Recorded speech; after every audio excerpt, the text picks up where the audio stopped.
Good afternoon, everyone. Welcome. My name is Roy Maddox, and on behalf of myself and my partner, Wes Maddox, we want to welcome you tonight to our presentation, which is actually our monthly meetup group. We actually meet the second Tuesday of the month between 7 p.m. and 9 p.m. Every month to provide commentary, color, context in terms of what's going on in the market currently. And we also spend quite a bit of time looking at individual stocks and individual equities. And most people seem to really get a lot out of that because it helps them with their learning curve as we identify some of these true market leaders. And we believe that we have a host of, and that we own personally a host of true market leaders. And we think that we also think that this pullback we called the meetup today, April showers leading to May flowers. So we're having somewhat of a digestion, a congestion, a little pullback. And so stocks are coming into their logical areas of support. By no means is there any doom? Is there anything impending that's very, very negative here? This is just very, very normal behavior and normal action after the very strong first quarter that we just experienced. So I think you'll get a sense of that when we go through our slide deck. It's important to not overreact. It's important to look at all the information, all the data objectively, and not be fearful of what tomorrow brings. What happens tomorrow comes tomorrow. So we don't know if we'll follow through to the downside tomorrow, or if today was a prime opportunity to add to your positions. But if we're actually pushed into a corner, we would say it's a great opportunity to buy your favorite stocks pulling back. This webinar is sponsored by Investors Business Daily. We are one of the largest meetup groups in the nation with close to 3,000 members. And I'm the chief market strategist for a firm here in Charlotte, Integrated Financial Strategies, and Wes is the chief technical strategist. I've been following William O'Neill, his tactics and methodology and process for over 35 years. I met Bill and also David Ryan in 1988, and it really changed my life because it gave me the tools necessary to build a framework in terms of learning how to make money, in the market. And that's crucial. It's crucial to constantly and consistently learn, but you have to be equipped with the right toolbox, right? So we'll talk about a lot of these tools in the presentation tonight. Now, most of us employ this CAN-SLIM methodology, and the CAN-SLIM is an acronym that Bill O'Neill came up with that he used to identify the leading stocks going back over a number of decades. His protege, Mike Webster, actually took the data that was in the first edition of the book, and he actually went back between, I believe, 1963 and 2011, if I'm not mistaken, and expanded that study that Bill O'Neill utilized in his first book, which is entitled How to Make Money in Stocks by William O'Neill. Now, what's different about us is we don't believe in a buy and hold strategy. We believe that there are specific times that you should be in the market, specific times that you should be out of the market. And certainly looking at the bear markets from 2000 to 2002, and then 2007 to 2009, it would have been horrible in your 401k or any investment account to write it down 50% or more. And I believe the NASDAQ dropped in NASDAQ dropped in 2000 to 2003. I believe that was 78%. So just a life-changing, devastating drop if you didn't get out during the bear market. And the same thing in 2007 to 2009, you had, I think it was a 52% drop.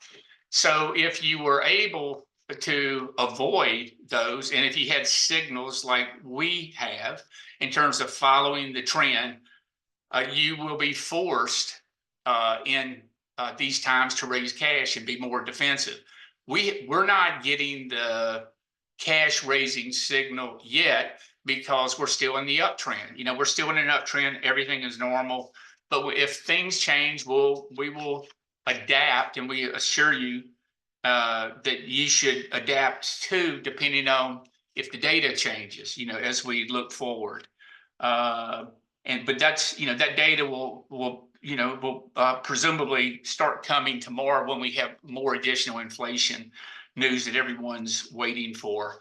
Now, tonight's agenda will be divided into two portions. I'll speak with my opening remarks, as I'm doing now. Then I'll turn it over to Wes, and Wes will take us through the slide deck. And that slide deck will give you a sense of the breadth of the market, how strong the market is, where's support in the market, what you might expect based on precedent analysis. It's always nice to try to identify, well, what does today look like based in the past? And we actually have, I think we put out like 3 different precedents to give you an idea of what you might expect. But I think when you take a look at what we come up to with, you'll be assured that that this should be just a normal pullback, and this should lead to a nice opportunity because of a lot of seasonal factors, a lot of earnings factors that we expect in the second half of the year. Okay. So let's go through the slide deck. So this is a slide that tells you a little bit about our Meetup group. So we've got 2,400 members, and you can go to our site. You can Google Investors Business Daily, the Charlotte Meetup group. If you're not a member, you can join right there. Here's our disclaimer. Now, we will be talking about a lot of different strategies, tactics. We'll be talking about feedback tonight, but this is not meant to be a sales pitch or a sales presentation. We're not making any recommendations. This is for educational purposes only. So be sure to consult your own financial advisor before you embark on anything that we would happen to talk about tonight, or any of our members would talk about tonight. And of course, here's the great acronym for CAN-SLIM. And of course, it's featured in the book, How to Make Money in Stocks. And we strongly recommend you read that book and study that book. I found over my career that, and I've read literally hundreds of books, that it's really best to find the best books out there and study those books over and over and over again. And William O'Neill, his book is one of those that would be on the mantle place, along with Mark Minervini's books. We certainly recommend him and his strategy. And he's a friend of ours, and we also subscribe to his service as well. So that gives us great research and great feedback as well. So we'll share some of those thoughts tonight with you as well.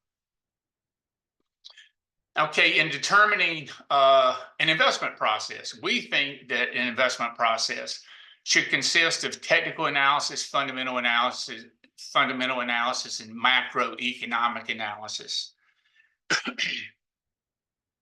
Technical analysis consists of looking at these technical indicators, and many of you are aware of these. We have all these technical indicators on our charting software.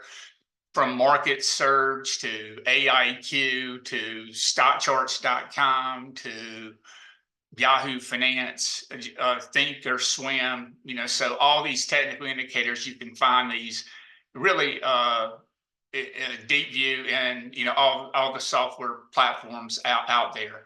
But we look at things like the moving average, convergence, divergence indicators, stochastics, point and figure indicators, rate of change.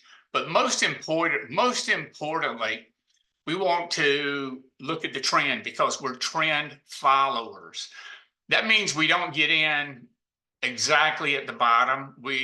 Our entry style typically occurs after a bear market where there's a follow-through day off the low.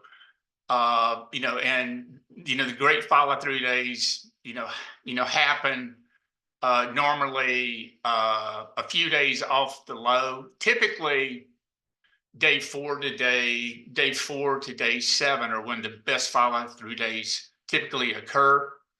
And we had a great follow-through day on November 1st that launched this current bull phase. And based on what we have gathered and based on the information that we're looking at, we don't think that this market is anywhere over.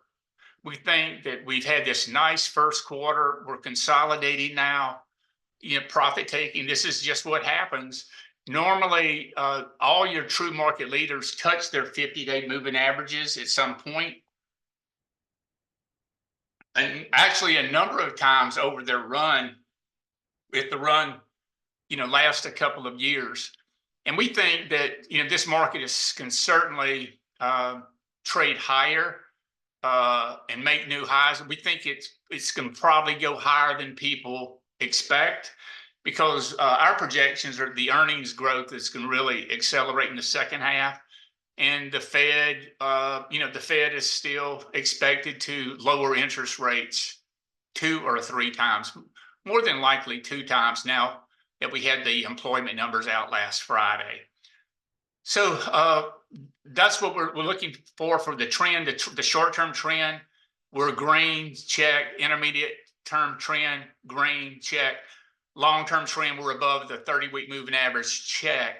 So when you're looking at the trend, there's no reason to think to be afraid of the pullback with what's going on. This is just normal. Wes is going to bring us through some of breadth indicators. We like to look at the percentage of stocks above moving averages. We think that gives you some great context.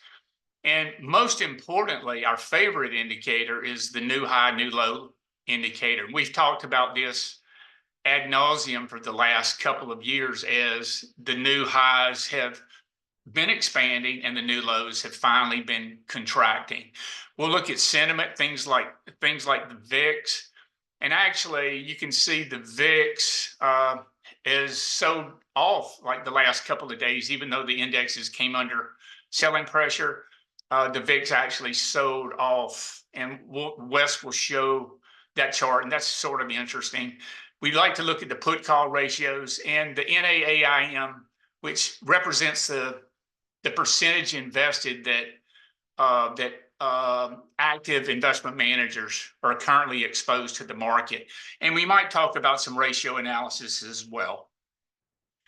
Now, the fundamental analysis, we get all of our fundamental analysis through a great resource, and that is IBD Digital. Really, you can find just about anything that you want to make an investment decision from investors.com, their electronic version. So they've got great research, and they write about all the great companies that come across our desk that have new technologies, new products, new services, and they alert you when these stocks are making new highs, which is important. And we're constantly searching for the top stocks in the top industries to follow the institutional flow. You want to go where the institutional money is going. And then on CanSlim, I'll just touch on the last characteristic, which is market direction. 3 out of 4 stocks go down. when the market is under pressure, and the market is, quote, under pressure, according to the metrics that we use. There have been a number of distribution days, but the distribution days haven't been excessively large, which is interesting that we've had a number of these distribution days, but there's very little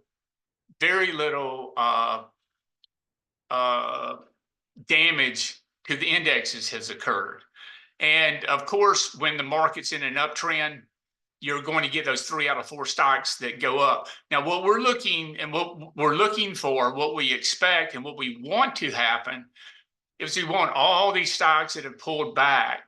We want them to break out to new highs and all-time highs. So they're all setting up from, from DraftKings to NVIDIA to ARM to, we'll go down the list.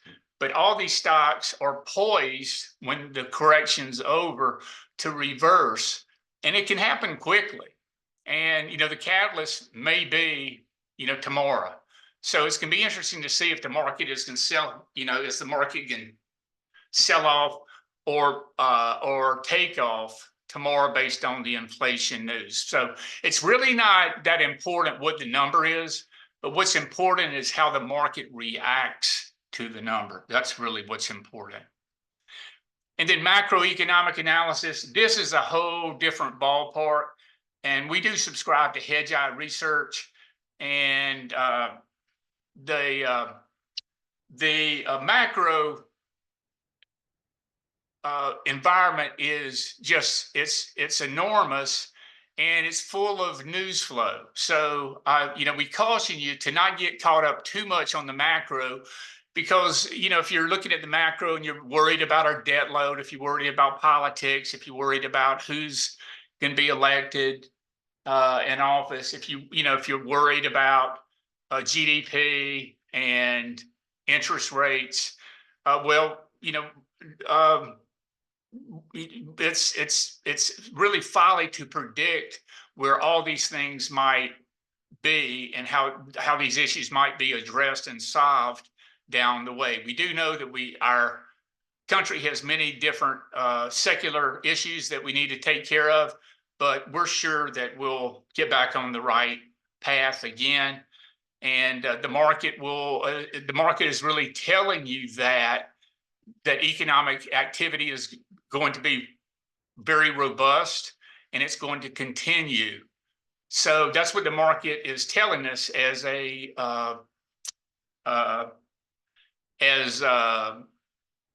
that's what it's telling you based on the data. It is a gauge and a measure of what people think is going on in the economy and what's going on with these individual stocks as well. Now, we do think AI, and we've talked about AI ad nauseum as well, and we think this is going to be revolutionary, and it's going to change the way that, of course, that we work, play, and interact with each other. And we think that there's going to be a long runway for this. It's not over from January to March. That's not over. This is just one piece of the puzzle, and we think that it's going to, before it's over, we think that a lot of these companies will go climactic and go parabolic, and companies such as NVIDIA and so forth. So, it's interesting. We did a study on NVIDIA, comparing that to potentially Qualcomm in 1999, 2000, and also Tesla and Tesla's run as well. And what we wanted to point out in those examples and the work that we've done is that those stocks went parabolic before it was over. And we think that NVIDIA, based on the earnings power that this company has, and by nature of their standing in the business, we think that stock will go parabolic. Now, for it to go parabolic, that means it needs to take out 974. And, taking out 974, you're going to have the next run right there. So, NVIDIA, for example, pulled back to the 50-day, turning off the bottom and right at the 10-week. And, it's acting perfectly normal. But the real money is going to be made taking out that high of 974, going to 1200 to 1500 or so forth. There's no, no telling where it might go. We had no idea where SMCI would go during that epic run that it had. So, just be aware of that, and we'll guide you along the way. And with that, let me turn it over to Wes, and he'll take you through the rest of the slide deck. And then we'll break, and then we'll talk about individual stocks. Most of the members that attend, they really want to see, what are we thinking about this stock, this stock, this stock. So Wes and I will put our 2 cents in based on what we've learned and what we've experienced, over the last 3 decades. So we hope that you'll find it useful. So Wes, let me turn it over to you. All right, thank you. I could just share my screen. Yes. Thank you.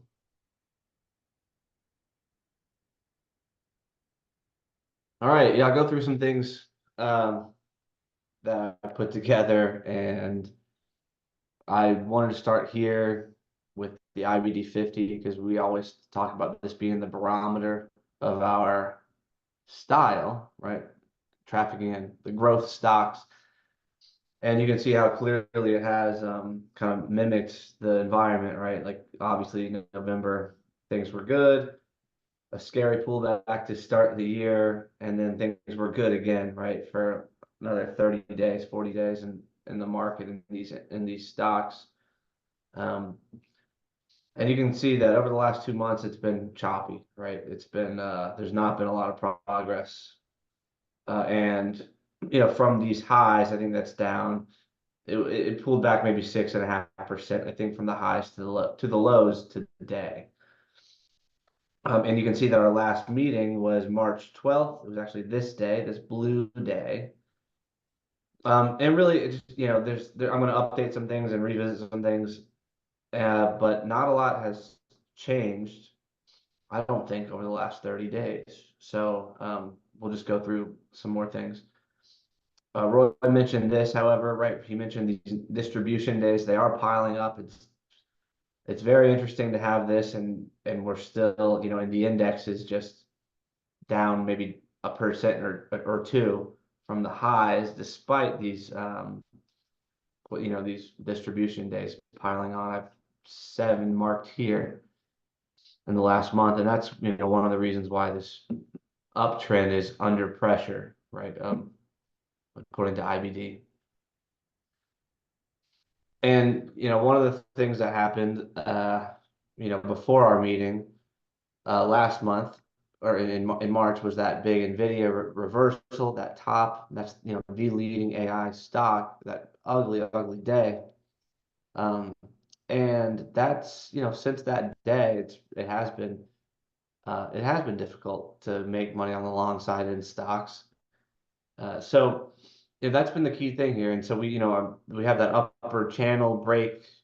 We saw it kind of getting not quite parabolic, but it, getting ahead of itself with that break of the upper channel. And now we know that if and I think when the bull market really kicks into gear again, this stock's going to be making new highs, and that's when I think that's going to be when the market really gets going again. This is an important stock to watch. You'll see some other stocks, however, Meta, Microsoft, Google, Amazon. Actually, a lot of mega caps have already have held up better than this. So I mean, it's not all bad out there, and it's not bad that the leading stocks like Meta and Microsoft, 2 of them are doing well, while the FFTY is chopping around a little bit here. And you can see actually how close it was to the 50-day today. You got within a couple percent of the 50-day. They may not get there, but that's what happens. Leading stocks do go to the 50-day. If that were to happen, that would essentially take you back to the earnings breakout line. Also not an insane thing to happen for any of these leading stocks over a period of 2-3 years, right? It's going to happen absolutely. That you have the 50-day move, as well as coming back to a breakout level. Oh, okay. So we wanted to look at a couple of precedents too, just to show like, okay, after long bear markets, how's that first pullback to the 50-day, and kind of when does it occur? We just looked at, two recent ones, but here's 2003, right after that 3-year bull market. And here's the first 6% pullback to, the 50-day that occurred. I guess that's 4 months, 5 months off the bottom, and that's kind of where we are now too. We're really, 4 or 5 months off that October low of last year. And then here's 2009 as well. Same idea, 1, 2, 3, 4, 5-ish, 4 or 5 months off the low. In 2009, you have that 6% pullback. And so, of course, that again, that's pretty typical in a bull market. Of course, that's going to happen to the indexes. So we think maybe that's what we're dealing with. It actually has been a very shallow pullback still, where it's hit maybe 3% in the Nasdaq and 2% in the S&P. But what's so interesting is the 50-day is only 1% lower. So even if we hit the 50-day, it's not a very steep pullback. It's not going to be 6% if it just goes to the 50-day. We'll see, right? I mean, again, nobody knows exactly what's going to happen. But I think that we'll go into obviously the CPI stuff that's coming up again, but I think it's kind of silly to have to continue to have these panic attacks around CPI when we're just slightly above an average inflation number, and we'll talk about why it should just be less and less important for the next uh, uh, going forward, hopefully for the foreseeable future, honestly. So we looked at this before too, last month, and this is how the S&P performs around rate cuts, and this is an average of like 20 or 15 or something rate cycles, and we think that when that rate cut comes, as long as we're not in a recession, right? There are a couple of ugly rate cuts that occur in nasty recessions, but if we get that rate cut and we're not in a recession, then we think that's going to be positive for stocks. And so, up until that point, history shows that it is a bit choppy. So, maybe we're in this 3, 4 month period before the rate cut where it's just it's a little uncertain still, right? We still need to see CPI take one more little leg lower and get that rate cut from the Fed, and hopefully ease some pressure on the market. And if the pressure comes off with a rate cut, then maybe we do get that nice run. So it's possible we're in this area, and in anticipation of that rate cut, and it keeps getting pushed out. We all keep seeing it get pushed out by all the forecasts and all the market indicators telling us when they think the first cut's coming. And again, similar to where we are, we're in this early part of the election year, and another cycle kind of work. We're looking at this 4-year presidential cycle, and typically the second half of a presidential year into the first half of their new or first term president,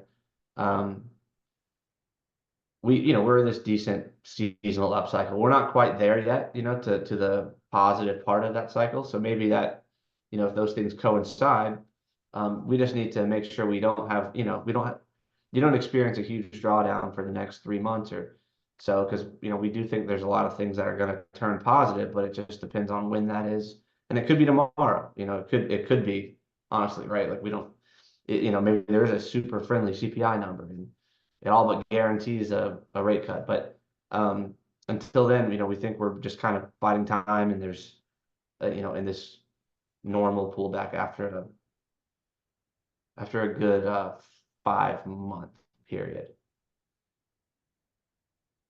Okay, and here's a couple things on the economy that we look at. I mean, just to keep it simple, I look at this index occasionally, and this is just to give you an idea. It's pretty correlated to actual GDP. You can see it bottoming, and it's this weird phenomenon where everyone knows we didn't get that recession in 2022.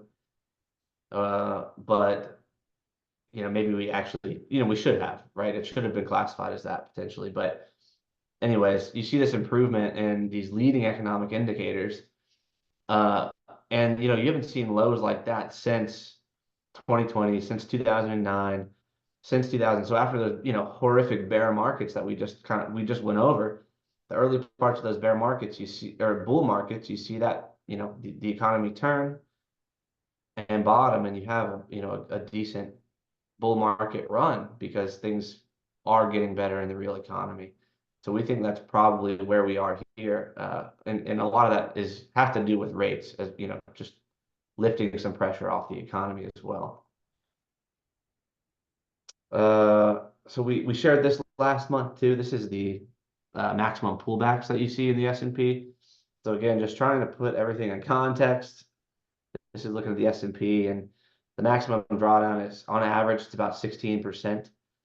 But I think I was looking at I think it was like the top 20 years in the past only have 5% or less of a pullback. So, it's not unheard of to have these really, really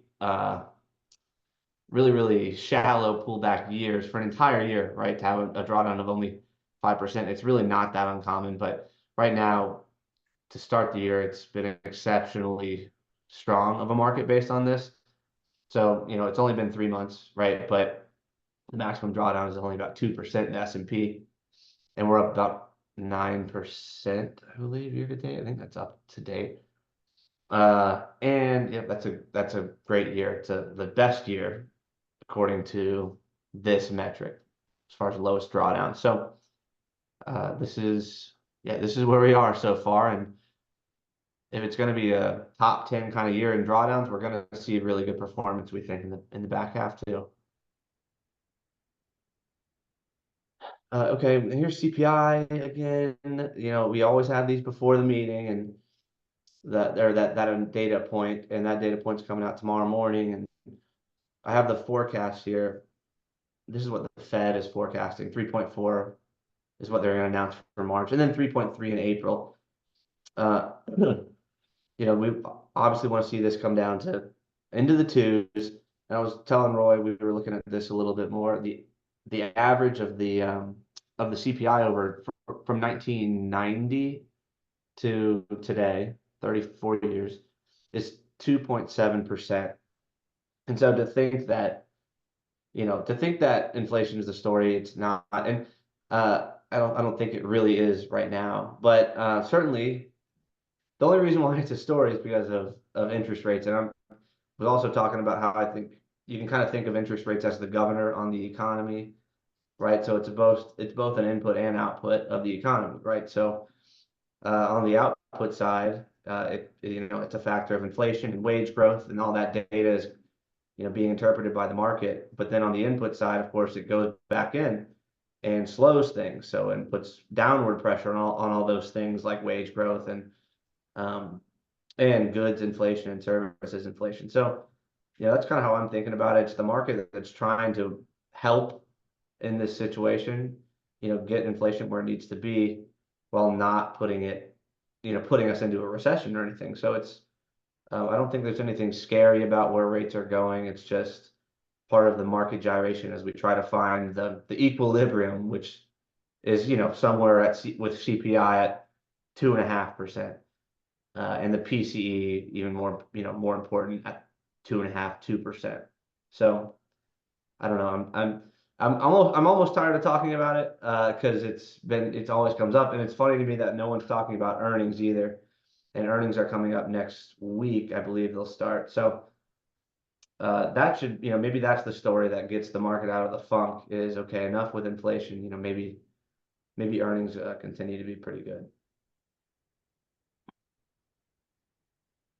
Okay, and just I'll go through these components quickly again. Core, we see that coming down. That's going to come down. That's going to weigh on the headline CPI. I know everyone looks at oil and sees, oh my God, oil's up 30% from the low, and that's bad for inflation, but that's one component. And core, the slow mover, is going to keep weighing downward. On CPI, and a lot of that again, shelter, super slow moving. Talked about this a lot. This is still at like 6%. It's coming down to 3%. That in itself can bring us well into the twos. So there's all these cyclical things happening, which maybe, oils go up because there's some positive GDP growth implications, right? And, while that's happening, we still have this, positive part of shelter, which is, I think, a bigger portion. Okay, and so every time we get these new data points, whether it's jobs data or CPI or anything, ISM, we get this adjustment in the Fed funds futures rate. So where the market thinks the Fed is going to be over the rest of the year. And so I guess I don't have this marked, but blue was a month ago. Or no, blue was 3 months ago, green was a month ago, and black is today. So, we've slowly seen this upward shift in where people think the Fed's going to be. And so it's just higher for longer. They don't have to do anything. I don't think they're not going to raise again because they don't need to. We're seeing the other parts of the curve move for them, right? So the 1 year and the 2 year, this is a pretty modest move in both of those things, really. And that's just, again, what I would call the governor on the economy, just making sure that we don't get too hot and that the Fed has to do anything. They shouldn't have to. The market should kind of take care of that for them. And same with the 10 year. I don't think we're looking at a break to new highs by any means. It's just it's a correction. It's a bounce. After that precipitous fall from 5% to 3.8%. Okay, and so we'll go through some of the more market-oriented charts instead of the macro stuff, but this NASDAQ and the MACD, this momentum indicator, it's just been working itself lower. It's been working off overbought conditions in the NASDAQ. And, that's nice to see, right? That the market continues to hold up despite, going lower and seeing momentum wane for this long period of time, but not having too big of a pullback. Nothing has changed here as far as looking at the moving averages, right? We will look at the 10, 21, 50, and 200-day moving averages, and all of those are upward sloping, and the 10's above the 21, 21 above the 50, 50 above the 200.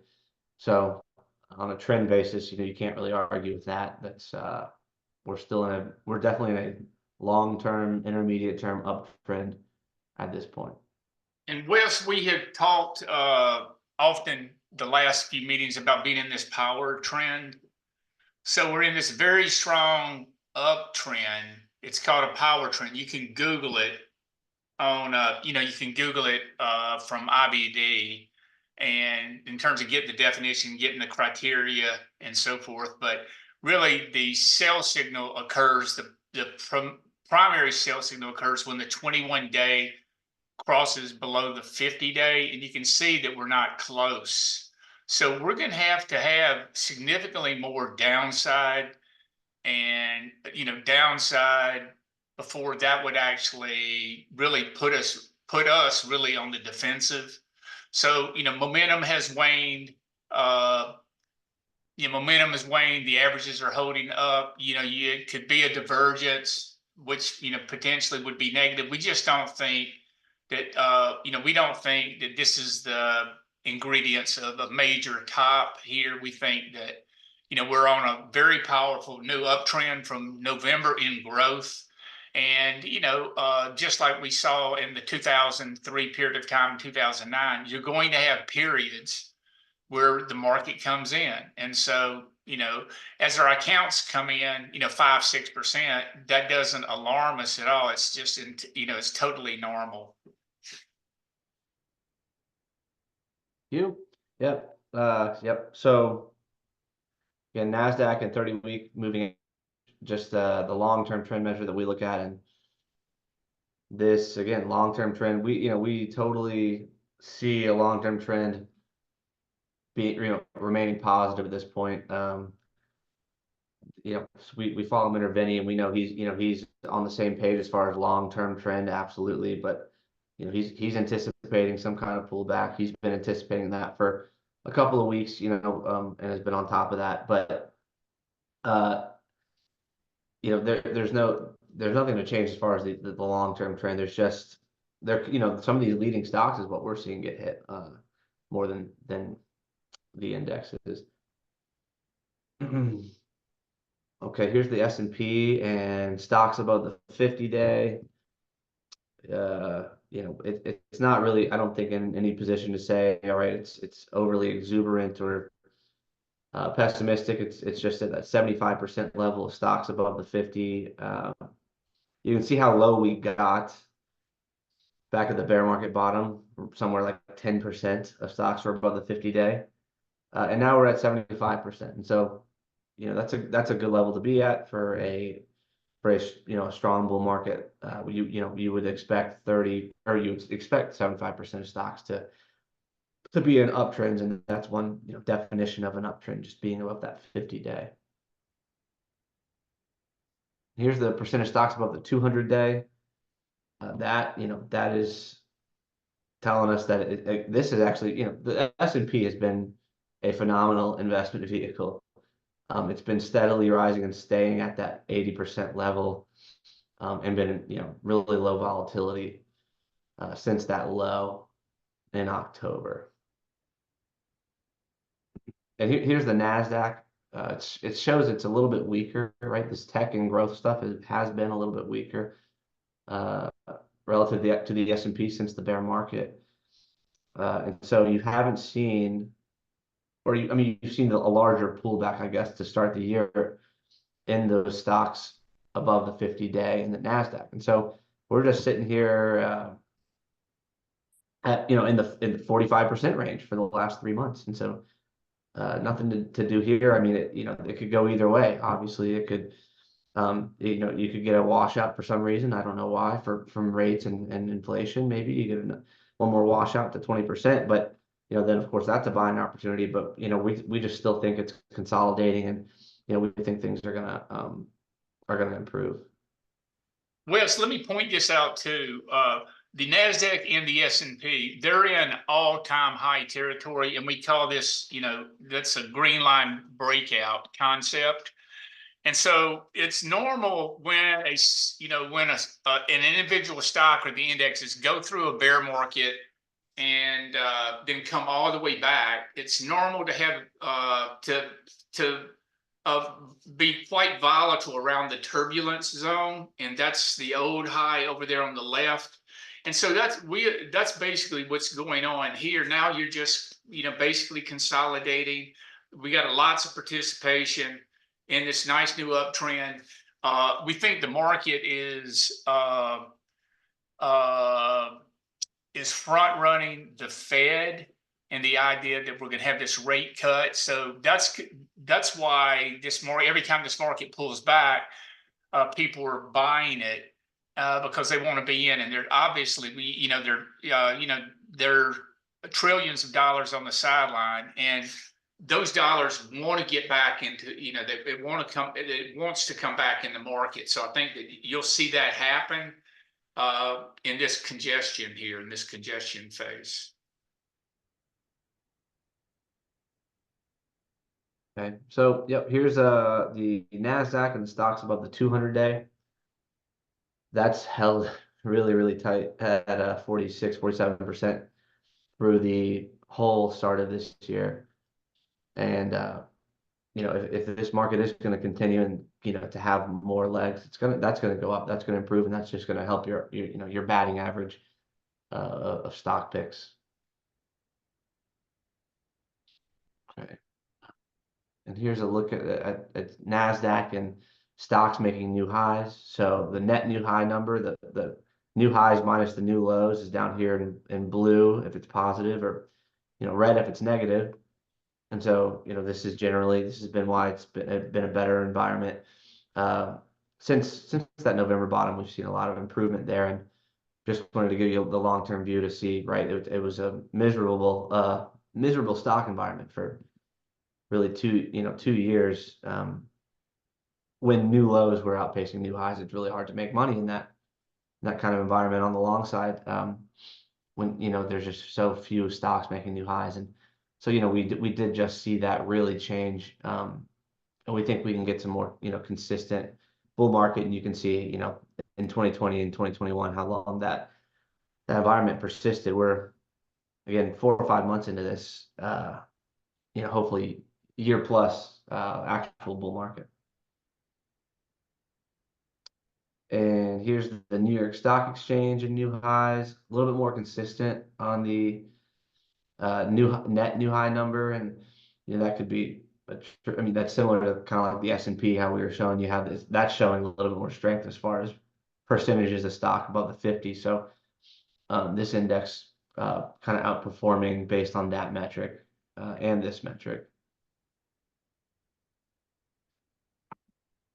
And here's our McClellan oscillator that we like to look at for oversold and overbought conditions. It hasn't signaled much since January, right? It's been range bound in these blue bars. Something we noted back in November and December meetings, and why the market had changed. We thought the character had changed just because of that, this overbought market for 2 straight months. So that's all, that's long-term bullish, short-term maybe bearish, right? Whenever you get that stuff. But anyways, for now, it's just been gyrating. It hasn't given us a solid signal. And this is actually the NASDAQ McClellan oscillator, but same idea. November, December, very overbought for a long time.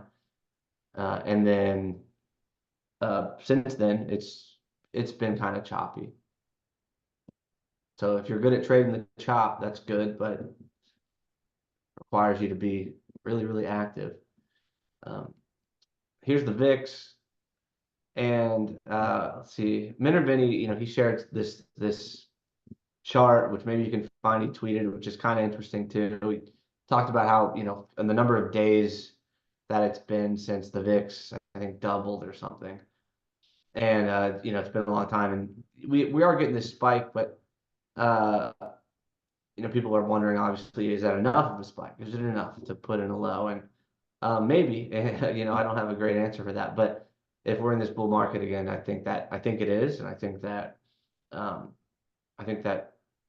yeah, that could be all that there needs to be for a good low in the market. Okay, so more sentiment here.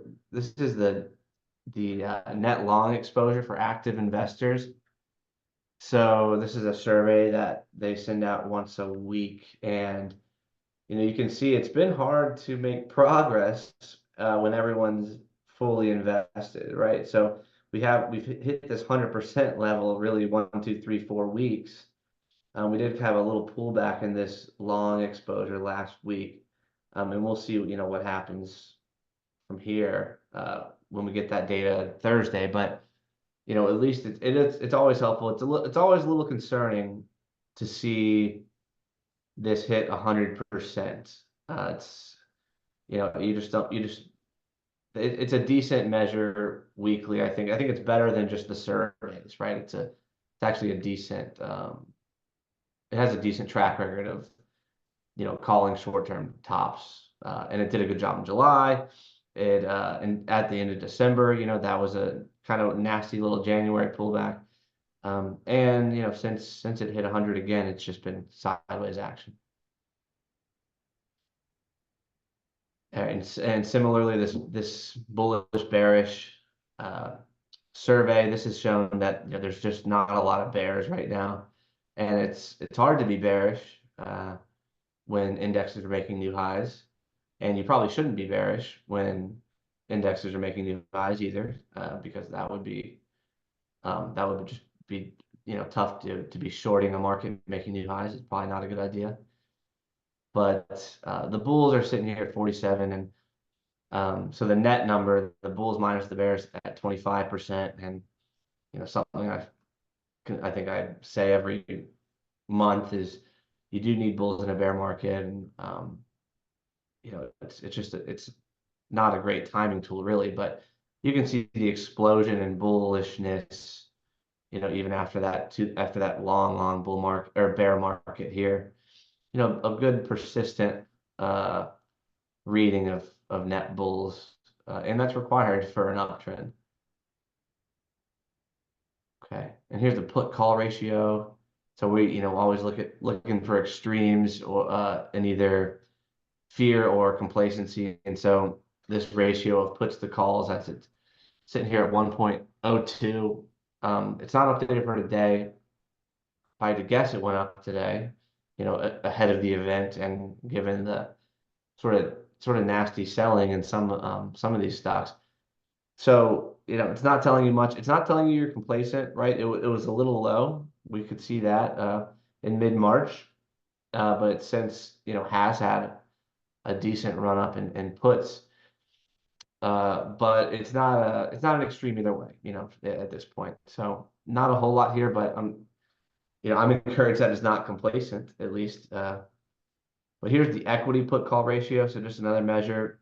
This shows in equities, there's less fear than, I guess, the general. I need to make sure I understand the full difference here, but this would be equity specific put to call ratio. Okay, and the high yield spreads we also take a look at. This has just been drifting lower since November, and this is a measure of credit risk. So it's looking at bonds, and it's looking at junk bonds and corporate bonds, and trying to tell you if there's anything else that we need to worry about in the debt markets, and that is not the case. We have not had any concerns yet. Certainly something to always be aware of, because debt has that nasty tendency to kind of spread throughout the system. So anyways, that's why we always take a look at this to see if the debt market's telling us anything. All right, and Bitcoin is we think is probably the leading asset. I mean, and arguably it already is, just with the run it's made. But it's consolidating. We know that the ETFs were approved right here, and there's just been a flood of institutional money going here, and that's the main thing that we're trying to do here, is find out where institutions are going. And with those ETFs, it's just made it more possible. And so this thing's consolidating. This is consolidating really nicely.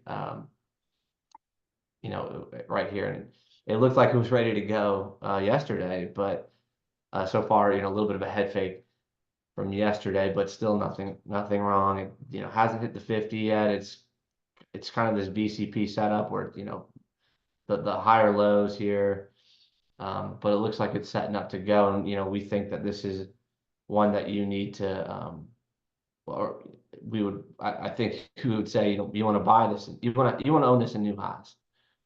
We don't, who knows where it's going, but going into new highs, it should probably be bought. And Wes, let me And make here, a point. Let me make one point on Bitcoin. So everyone that's on this call is, you've probably read, and you're following everyone that follows Bitcoin on Twitter and so forth. And we think it's really folly to have a price target. Kathy Wood came out with a $3.8 million price target, like in the next 5 years. We have no idea where it's going. We do know it's going higher. We think it's going higher based on the underlying money flows. I mean, you literally have billions of dollars that are flowing into this at an unprecedented rate. And we do know the halvening is coming up, I think, on the 20th, 19th of the 20th. And in prior halvenings in the past, Bitcoin has surged higher, much higher. I think it's after these halvenings occurred, it's averaged like 300 or 400%. And that's why the market, that's why Bitcoin is holding up so strongly here. But it's, for something that we definitely think this thing has the potential to double by the end of the year, to go from here 70,000 to 150,000. And we're trying not to get cute in terms of, okay, yes, it might come in 10%, 5 to 10%? Are we willing to hold something that comes in 5 to 10% that's going to, we think, go up 100% or more in subsequent months? And that's why we haven't really we haven't abandoned our position. We did do quite a bit of selling when Nvidia reversed on an intraday. And if you follow us on Twitter, we ended up selling probably 10 stocks, 10 or more, that we reduced our exposure. We sold half. We got down to a 43% invested position. And in the subsequent, 3-4 weeks, we've rebuilt those positions back up so that we're 100% invested right now. So, we think that this pullback's normal, and we think that once again, more additional information comes out with inflation, we think the market goes higher from here. And again, what would cause our opinion to change? If we get a sell signal on the power trend, that would be the first thing. So if we start to see those averages turn over, then that will force us to raise a lot of cash. But as of right now, it's normal. We want to buy everything that we own, everything that we like, right now on the pullback. All right, thank you. And I'll pull up gold, which frustrates me, but I'll pull. Here it is, making new highs, all-time highs, and we've been talking about this ad nauseum, I think, every month too. Just given the monthly, the monthly multi-year, 14-year, 12-year base in gold, and so that made new highs early March. And man, it's acted great. So gold, it's not like this. You would think this is the start of something much longer than this 2-month little move, given that this is a 15-year high. So definitely want to find an entry into gold. It's just waiting for that time. It really hasn't given you much. It came to the 10-day here, but it has not given you, other than that little shallow 10-day pullback. It hasn't given you much, and you can see this blue, this big blue volume bars that are pretty important in the signature of this kind of breakout. It's pretty awesome. So yeah, this should be on your radar. And the last chart I just put in oil, just because I think this has been historically through this bear market and everything, and inflation focused market for 2 years. This has been one of the things to watch, and so I want to see this break. Just keep an eye on it, because this is the first thing that you'll see that's super visible to everyone when inflation, when there's more conviction as far as inflation breaking. You're going to see this break, and that's going to be positive. And you can see, just the same, that was the start really too, in November, this big drop in WTI, definitely, helpful for the inflation narrative and all that. So, just keep an eye, because it's the key commodity to watch for any sign of getting an inflation reprieve.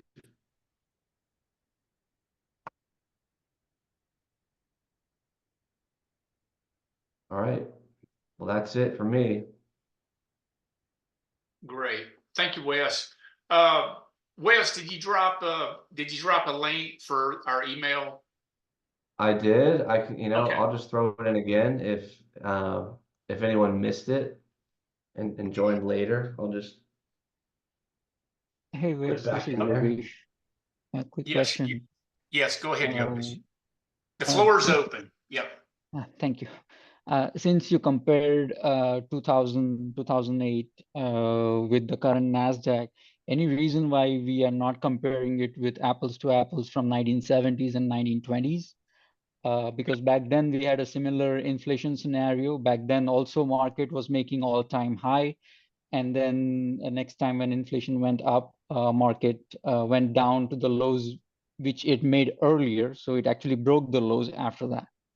Uh, so if keeping that in mind and considering current war situation that's going on and there's no subsiding of that happening, uh, it kind of seems like the gold investors are sniffing this out, and that is why gold has started rallying up.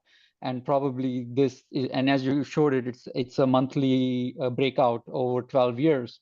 So there is considering that, the same green line breakout methodology, this could be the start of something much bigger from here for gold and for silver as well, because silver is poor man's gold. And usually once gold starts its run and everybody realizes that gold has begun its run, then everybody starts rushing into silver. So your thoughts on that? Well, Yeah, go ahead, Wes. I mean, my first thought is I would put us more in the 80s camp, just because I think the Fed chair, who's probably the most important, change in this scenario, is the guy that's not going to let that be, not let that repeat again. And he's just said that over and over again. And people that have not believed him have, I think, struggled to have been fighting, the market a lot. So I just kind of think Powell is not gonna waver, and put us in that 70s scenario exactly. But and then just to add, I mean, maybe Roy, you can touch on something else, but when I look at gold has had just a lot of bull markets outside of something fueled by war or anything like that. Like, I know when I just pulling up GLD, I know it was introduced in '05, and has gone, went up for the first 6 years of that ETF's introduction. To me, it's more, I feel like it's sniffing out the Fed action though, later in the year, which is, the stopping of the balance sheet and cuts and all that too. So I don't know. I don't know if it's war or what, I don't know. I don't think it's telling us like to watch out for Armageddon or something. Yeah, and I think also, I think the the 1920s or the 70s. I think there would be more uh,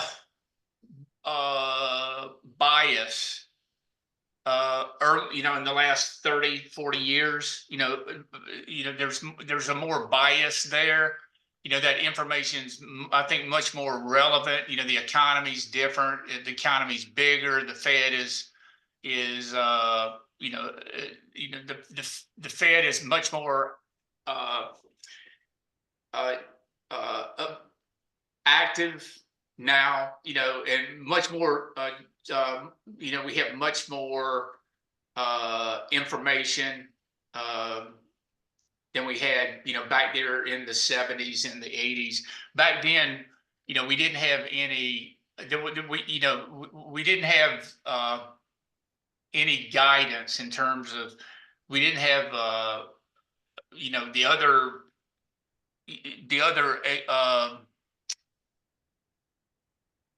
the other part people on the Fed, the what is it,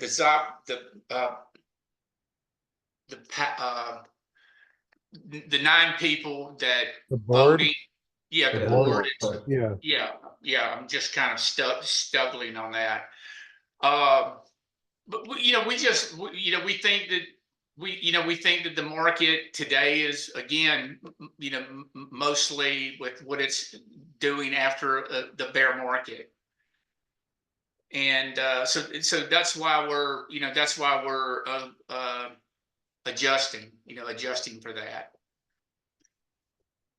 I know I'm just kind of sort of stumbling on that a little bit, but Those Well, are the, I agree with what you said, like marketers doing what they're doing right after the bear market. But if you yeah, actually go back and look at the charts, and fortunately the charts are available on TradingView, where you can go back that much in time and see them and see exactly what happened with Dow Jones back then. And I understand the economy was different. Fed was probably not there in yeah, 1920s, and so forth. So a lot of things were different, but history typically rhymes.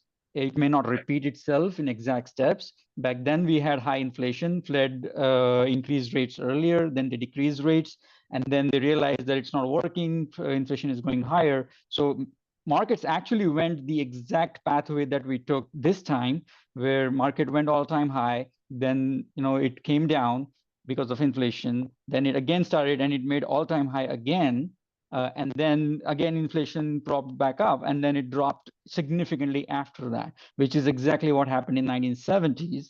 yeah. And now we are in again the similar era of inflation going higher, and last time CPI report was discounted by the markets, which probably will happen for another couple of times because we live in a hope stage for some time in a bull market.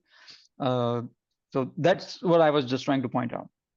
Now remember what would be similar to in the 70s would be if what happened in the 70s is we had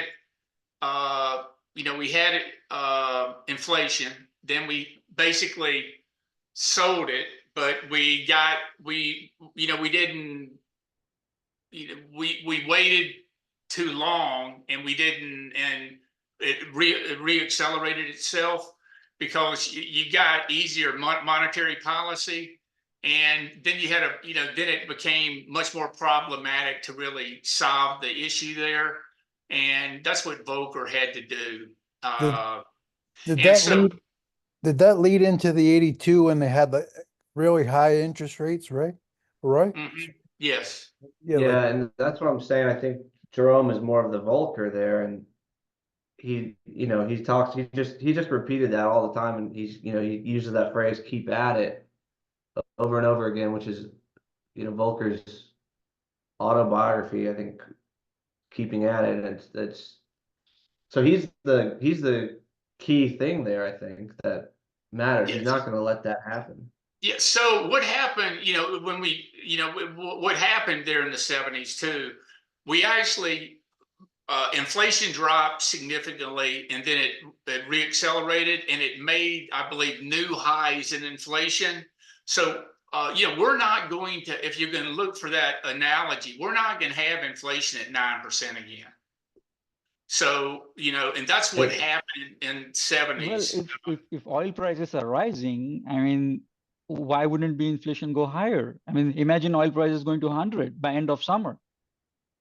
And I'm not just It's making that number. because and remember, inflation is more. It's made up of many different components, not just oil, not just energy, not No, rent. true, but oil drives the economy, right? Everything is driven to places using oil. So naturally, prices will go up everywhere else. It's a slow process. It takes over months. It's not a weekly process.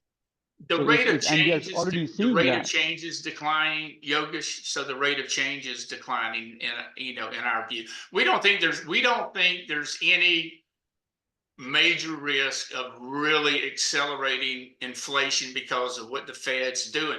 They're pausing. Right now they keep pushing it off, and they keep pushing it off, and the economy's strong, employment's good. The job market is not. It's robust, but it's not red hot, and so it's really.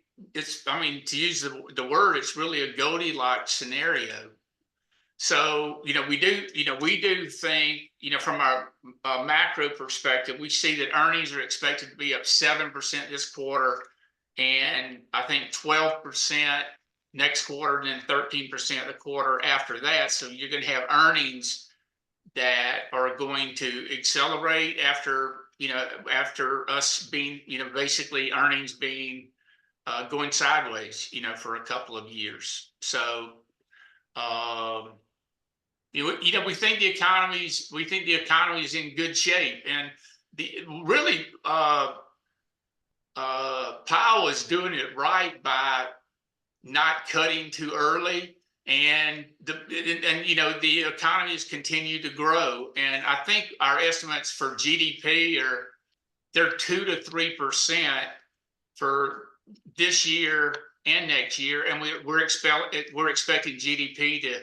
also to grow more in the second half of this year as well. So that's going to lead support to the market and as well, and make it more attractive from a macro perspective. Okay, thanks.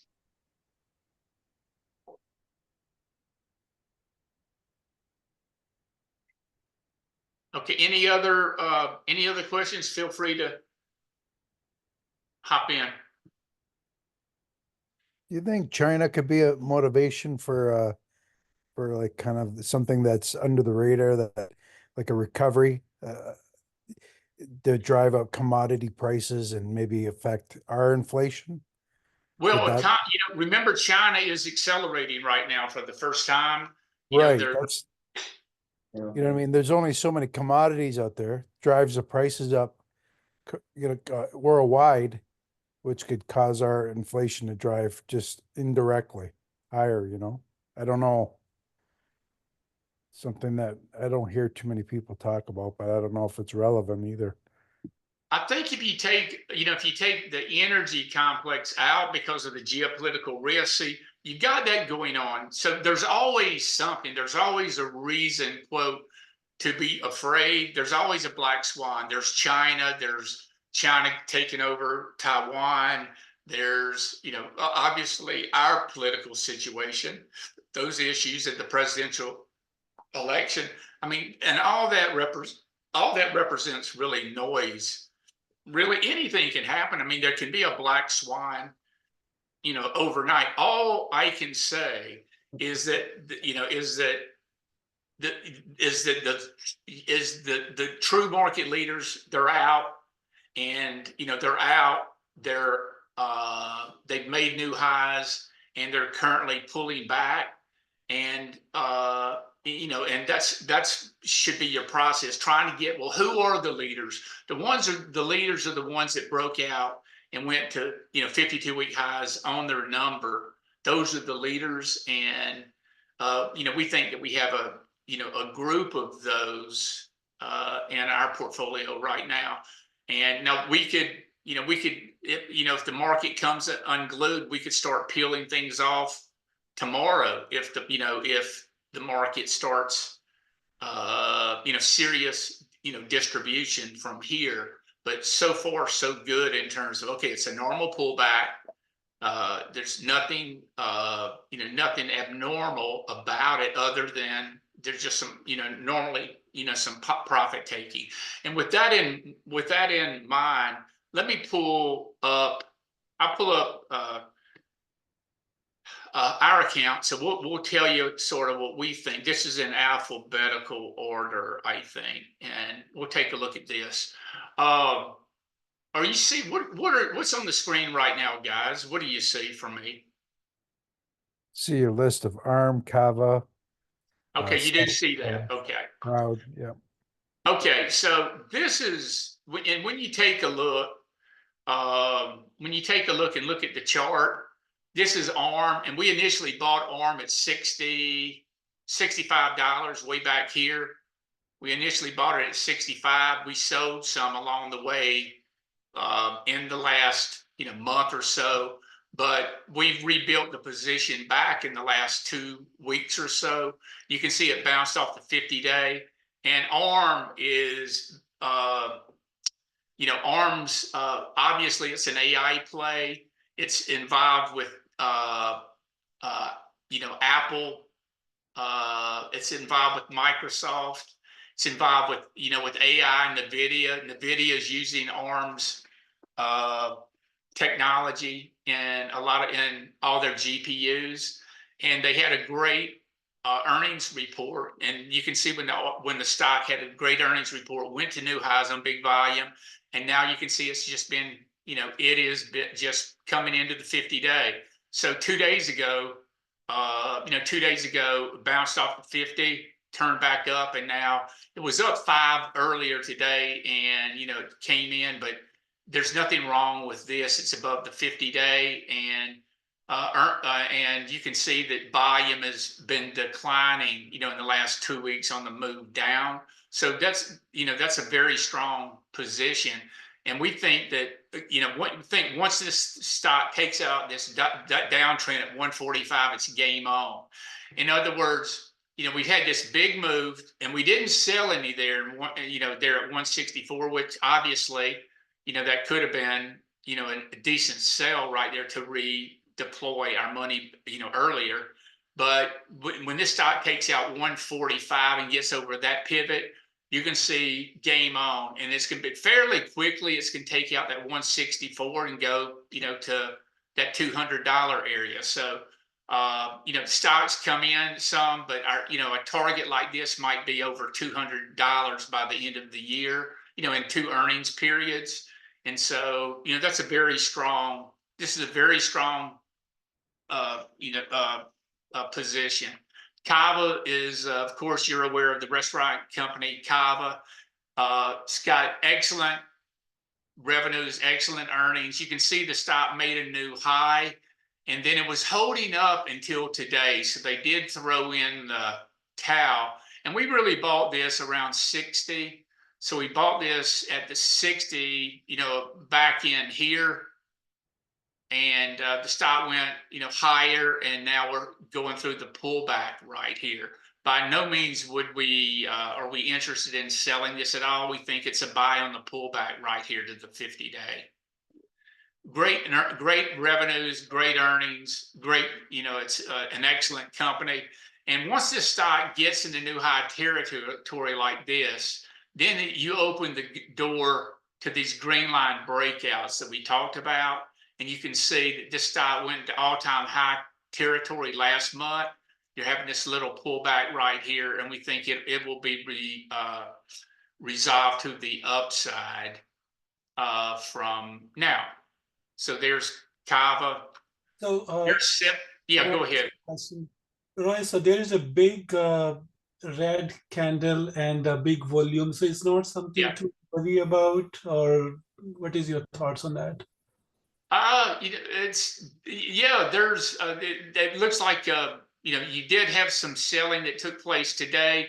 There was no news, but there was a little bit of weakness in the restaurant area today, as well. And we haven't seen any news with it, but there was a one-off day today where people dumped it. Yeah, go ahead. Yeah, can you look in today's action in Kava? I think that helps to see some buying that took place too.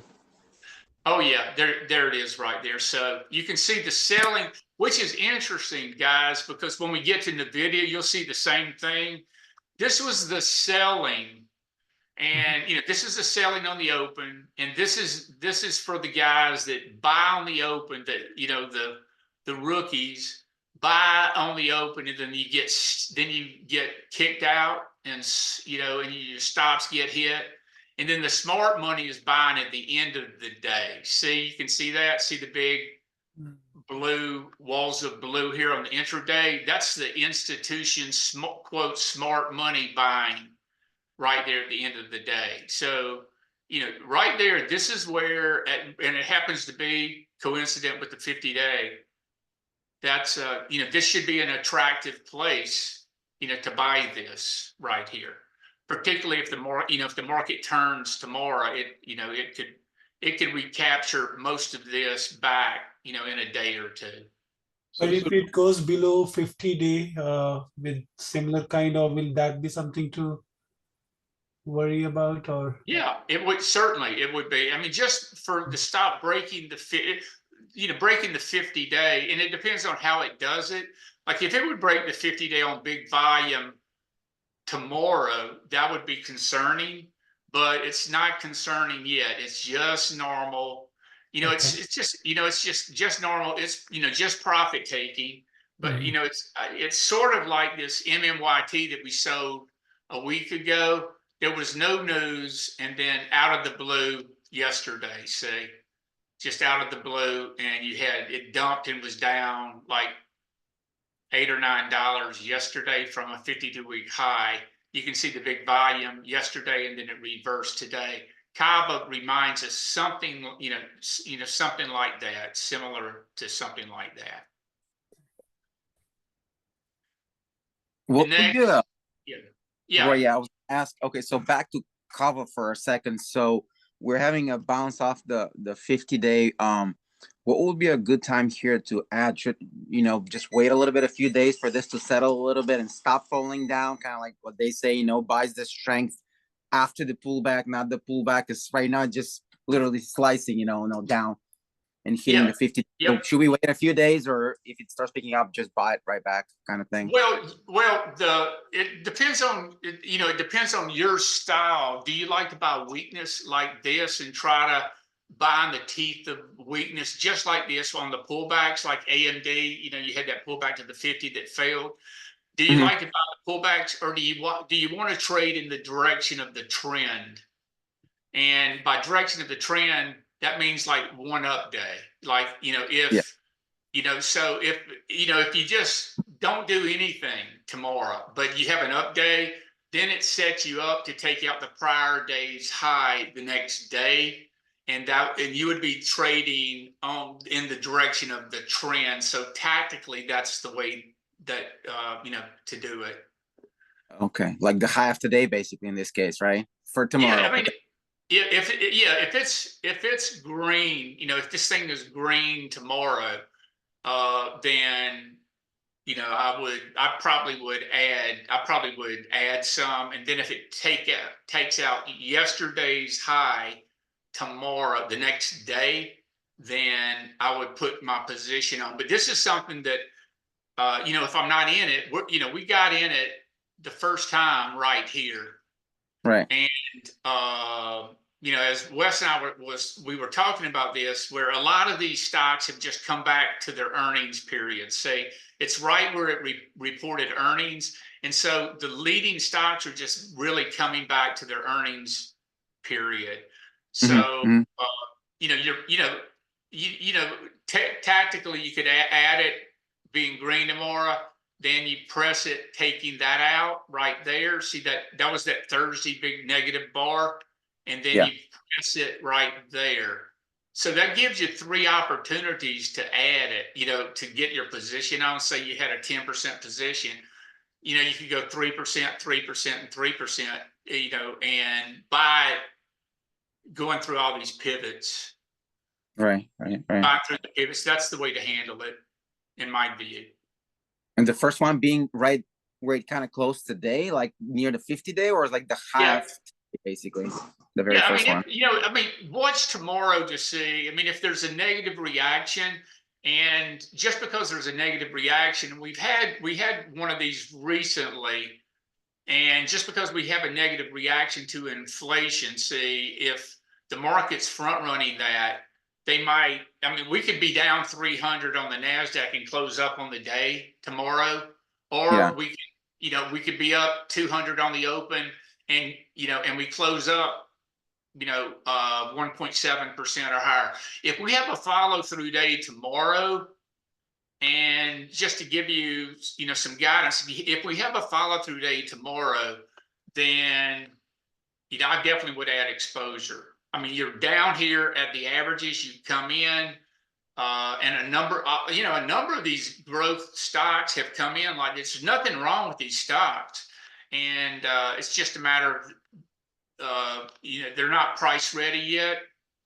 And but I would definitely add here.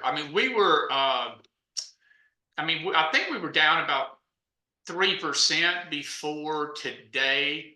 On the pullback, I think that in the swing trading account, I believe 3 to 4, maybe 5%. But we could have gotten it all back, today if the market would have gone the other way. So, it's just not price ready yet, but we certainly like these stocks. Like, for example, this is what you want to see. See, this is Celsius, and we all know we know this name. It's been It's been out there for the last few years. Many of us have traded it, but notice after the earnings period where it reversed, there's the earnings period with big volume right here on that day. Yeah. And this is excellent. And it gapped down 3 and then closed up like 10. All the shorts covered right there. And then you had this move up here to 99. This is really great, a great earnings drift after the fact. And you've had this little pullback. But notice how we bottomed, we didn't even hit the 50-day 4 days ago. And then we were down, this stock was down 5 today. Pre-market, you can't tell it, but look at the low. It was 80.63 and it closed at 84.64, $5 or so off the low, and you close great. So for example, something like this based on the close today, I mean, if this market takes off, you're going to see this go through that pivot tomorrow. And so once it goes through the pivot, and Wes and I, we've talked about this, about buying beach balls, not broken eggs, and this thing could easily recheck the high, in the next day or two if the market will cooperate. But you had great action with the stock today. That's exactly what you want to see. It closed at the top of the top of the daily range. And there's nothing really wrong with this stock. Technically, it's coming in from 99 to 85. Now it's turning back up. And we think that the next leg for all these stocks, we think they're going to go to new highs. So, you buy them here and you press it at 100 and, and you game on, so you buy it here, let it set up on this right-hand side and then add more exposure going through 100. And, I think you'll see the stock at 120, after the next earnings report.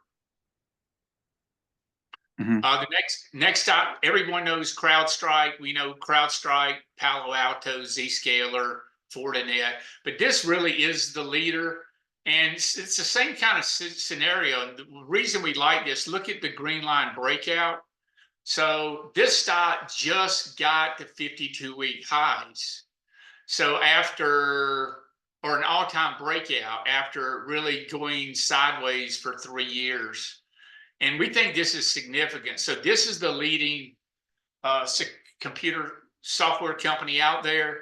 And so what it might look like, when we talk about these green line breakouts, take a look, for example, SMCI. See, when you had the green line breakout on SMCI right here at 40, went from 40, and 40 to 1,000. So, it went sideways for 7 years and then broke out. We think that's really what you want, what we're trying to focus on, those that haven't done this already. And we bought this stock a number of times. We bought it at 100. I think we ended up selling it. We didn't get it this last run, but we did get a 100% gain in it last year at some point, from like 100 to 200. We traded it twice, but I'm illustrating that green line breakout that CrowdStrike is setting up for technically, and it's a nice price, $300.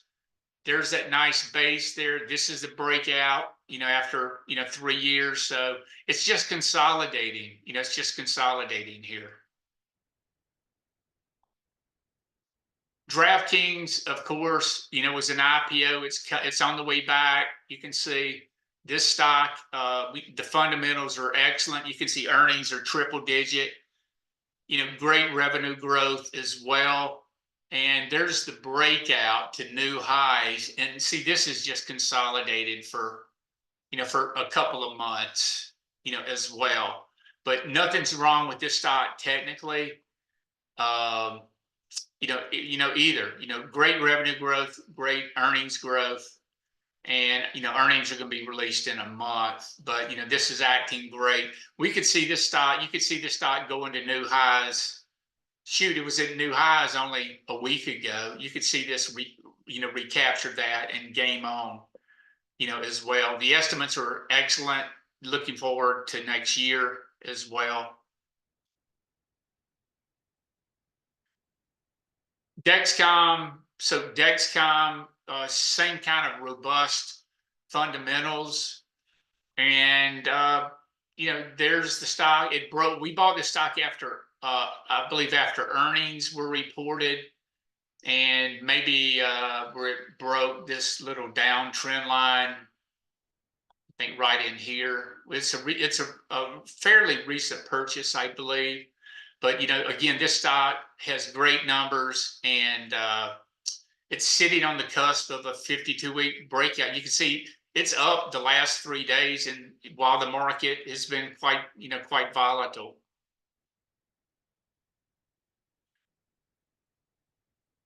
This is setting up beautifully on this IBD, and this is the Bitcoin ETF, and you can see where it came in from 42 to 35, rallied. Now it's putting in this VCP. You can see volumes drying up. It's getting tight. It gapped up above this downtrend line yesterday and sold off today. And this is, and we have a really large position here. The same with NVIDIA. We've got millions of dollars in these positions, especially IBIT and NVIDIA. But it's setting up at this right side. And what makes this interesting and excellent is that we think you're going to wake up overnight and miss it. It's going to gap up 10%. It's going to be at 42 or 43, and you miss the trade. So the question is, could you sell it all at 42, and then get back in, now, other than that sell-off right there, that would have been an opportunity.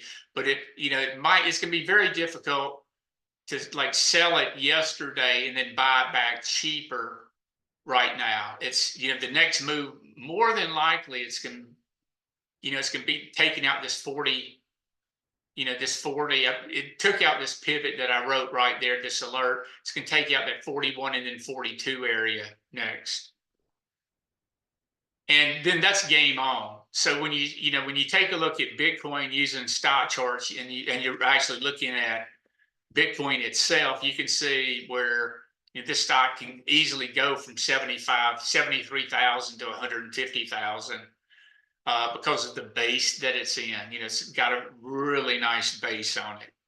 But obviously, this is a quote. This is more of a speculative position because not a lot of people know about Bitcoin, but there's huge institutional and retail demand now that Fidelity and BlackRock and everyone else had to launch these ETFs. And if BlackRock, which is the world's largest asset manager, if they allocate 1 to 3% and of their clients' money in Bitcoin, which they probably will, which they are going to do, that institutional volume can drive this much, much higher. And you have no idea. It's going to get crazy before it's over. And for example, and I remember 2021 was a big, 2021, let me see, on MicroStrategy. Yeah, right here, you had this big move in MicroStrategy in 2020 for 1 year. And MicroStrategy went parabolic right here. So you can see the stock went sideways for many years, and then it went parabolic from 100 to 1,000, see, right here in 4 months. And now you've had this, the next move here. And I think before it's over, you'll see these go parabolic like that. You'll see Bitcoin and NVIDIA take their highs out and actually go parabolic. We don't really like this because this is a really leveraged play now, and the stock is sort of being manipulated because of the shorts, and it's valued more than the amount of Bitcoin that they own. So we don't think it's that attractive from a net asset value. I think it's it's easier to play just Bitcoin itself than a leverage play like MSTR. Hey, Roy, I have a quick question for you. Yeah, go ahead. There's more and more ETFs to choose from when you're trading Bitcoin now. Out of curiosity, why did you choose IBIT over something like BITB? What do you look for? Do you look at the fund expenses, or what makes you decide one ETF over the other? That's a great question, and it's about it's liquidity. This is the largest. Money's coming out of GBTC, which is how we were all playing Bitcoin before, but GBTC, the fees were 1.5%, and IBIT and Fidelity, which is FBTC, those are the two largest. So I would go with those two, and go with Fidelity and go with Fidelity or go with BlackRock. Either one of those. They're going to have the chart pattern. Excuse me, is going to be identical. But we're just in IBIT because it is the largest, and consequently, it's got the most liquidity.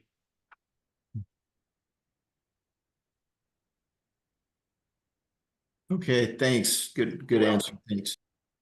Roy, I have a question with IBIT. Yeah. So what would make you, like, say, reduce your positions, right? Would it be a close below the 50-day, or? The perfect example is we did quite a bit. If you'll go back and check all of our Twitter feeds, and we actually show you the ones that we got kicked out of on earnings. And in most of the cases, we had big profits going into the number, and so we held the stocks. And we had 4 or 5 that quote, they didn't blow up, but they didn't respond the way that we wanted to on the earnings. They may have been down 10 or 15% on their earnings report. And we had big profits, and we sold them because the action was poor. So it was a number, it was a catalyst. They were going through support areas, but we were locking in the gains, and that's what would cause us to go out. Is if things break, like we saw that chart on Kava, if we have that kind of day going through the 50-day on volume for these stocks, we wouldn't hold it. Like, for example, we've often talked about this AMD being a second tier name, and there is the move, where it came back to the 50-day, and then there's the break. So if I were long AMD or any of our stocks, if they do that, we're out. That's what would cause us to be out. So all these stocks that are coming back to the 50-day like this, and then so, normally, you might buy this coming into the 50-day. We didn't buy it because we don't like the fundamentals. We think it's a second tier name, and you have better names. You've got Broadcom, AVGO, you've got ASML, you've got Micron, MU, you've got ARM, and you've got NVIDIA. We think those are the leaders. And we don't think that, AMD is the leader. So, but that kind of action would get us out of the stocks that we're owning. So that broke pretty significantly, and it broke on higher volume. So that, if we get a day like that tomorrow on stocks in the portfolio, we will be selling them if we get a day like that that they break. But if they hold, then and they bounce back, and we call this trading close to the danger zone, really. And in opportunities like this, you should be buying the pullbacks. We think at the 50, and most of them should rally right off that 50-day. If they don't, there's going to probably be 1 or 2 that does not rally, and we'll probably exit. Like this IoT just broke out on the number, and see, this IoT for us is getting like really problematic, like really right here. So We'd like to see it the way that it bounced at the 50 before. There's a bounce off the 50, pretty much bounce off the 50 through the 50, but bounce. And we'd like to see this thing bounce, here. And, you can see where I have the alerts. See, if we take these alerts out, that means game on. That means we'll get a reversal and you should be a buyer right there. If you can take out this resistance and you recover that, you recover that, then everything, it's game on all these stocks. But you need a day where you just certainly rally, off this danger point right here. So, IoT, and what got us interested in this same kind of thing, there's that green line breakout. And so green line breakout, the turbulence, and made a new high. Now it's coming in. So, we're looking for this stock to bottom here. But of course, there's the 10-month, which is, lower. Where's that 10-month? That's, let me see, 10-month.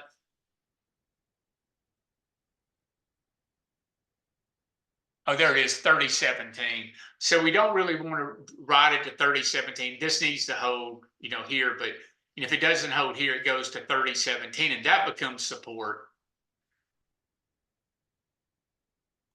Hey, Roy, you had mentioned CrowdStrike. I'm curious your thoughts on Palo Alto. Palo Alto is in the same sector. Yeah. And I just want to see a chart and have you compare CrowdStrike and tell me why you choose CrowdStrike over Palo Alto. Relative strength, for one thing, you can easily look at that. You can clearly see this is a broken stock, way below the averages, and there's where that stock blew up. Now that stock really blew up on the earnings period.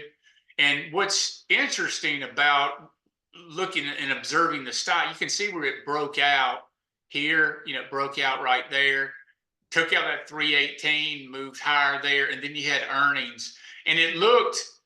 Undoubtedly, it looked beautiful before the earnings number. I mean, it just looked great. And then it just got torched. And then you had the rally back up, which was a shorting opportunity. And now it's rechecked the low. So it's at the 200-day.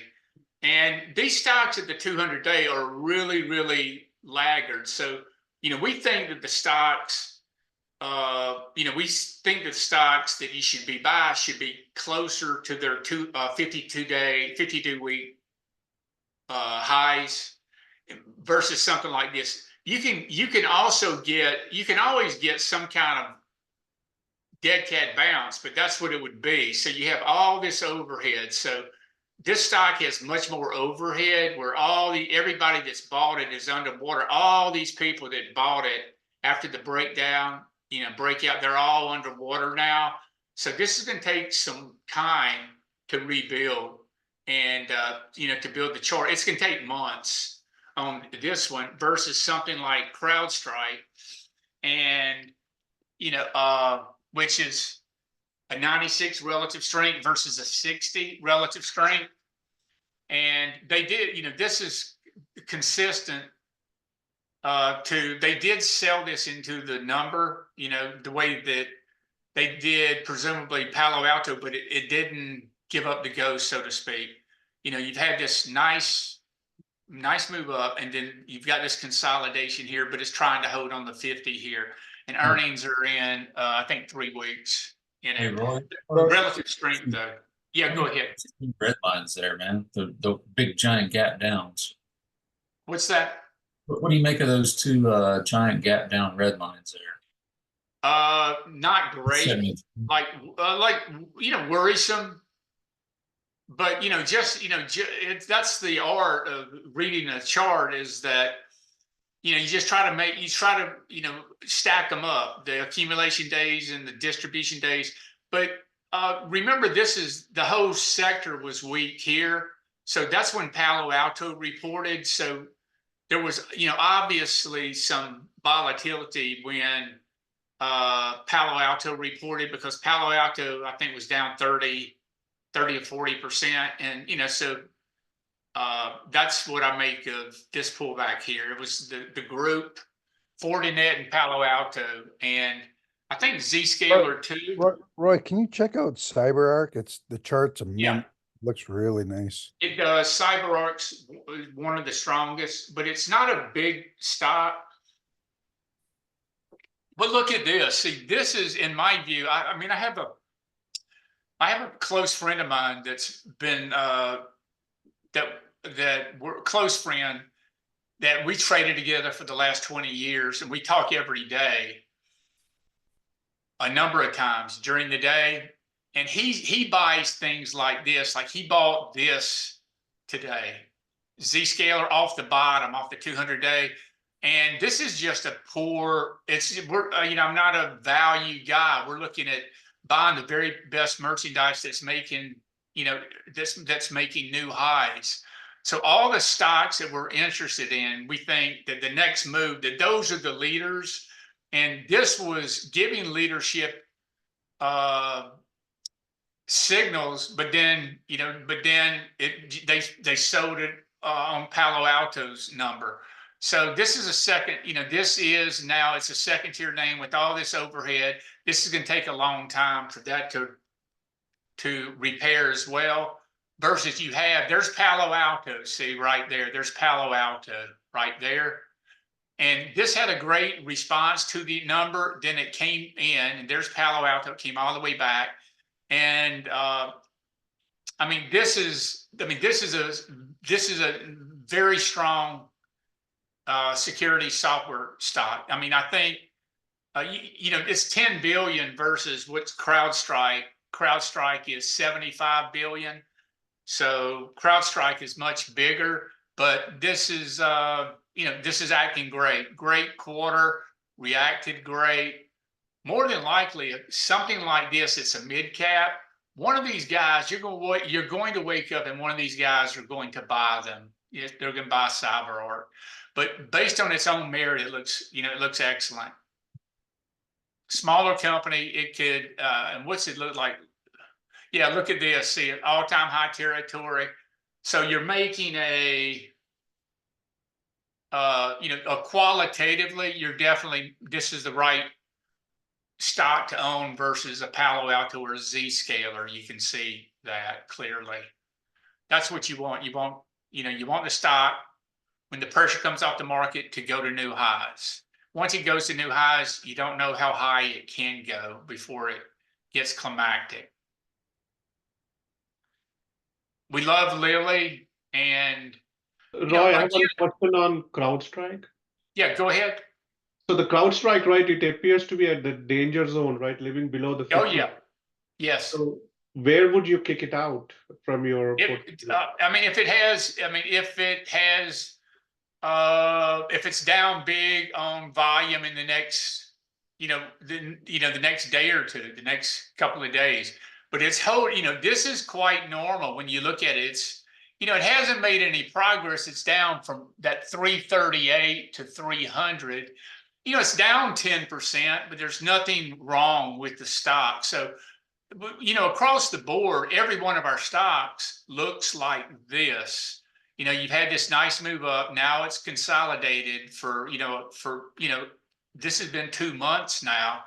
So we're looking for, a reversal action in the market to get this thing going or not. But, if the stock is down big from here on volume, we'll be forced to sell it. But we have bought it a couple of times. We bought it a long time ago. We bought it, and then we sold half, and then we ended up buying all of it back, like in the last 2 weeks. And that's kind of our position in it right now. I think, Roy, if you look at the weekly chart on CrowdStrike, it really shows the consolidation there. Because if you look at the volume there, it's just totally dried up, right? And it's just super tight, right? The consolidation. Yeah. And guys, I think what a great thing to do right now is IBD put out, and we've probably mentioned this before, they put out a piece, America's Greatest Opportunities.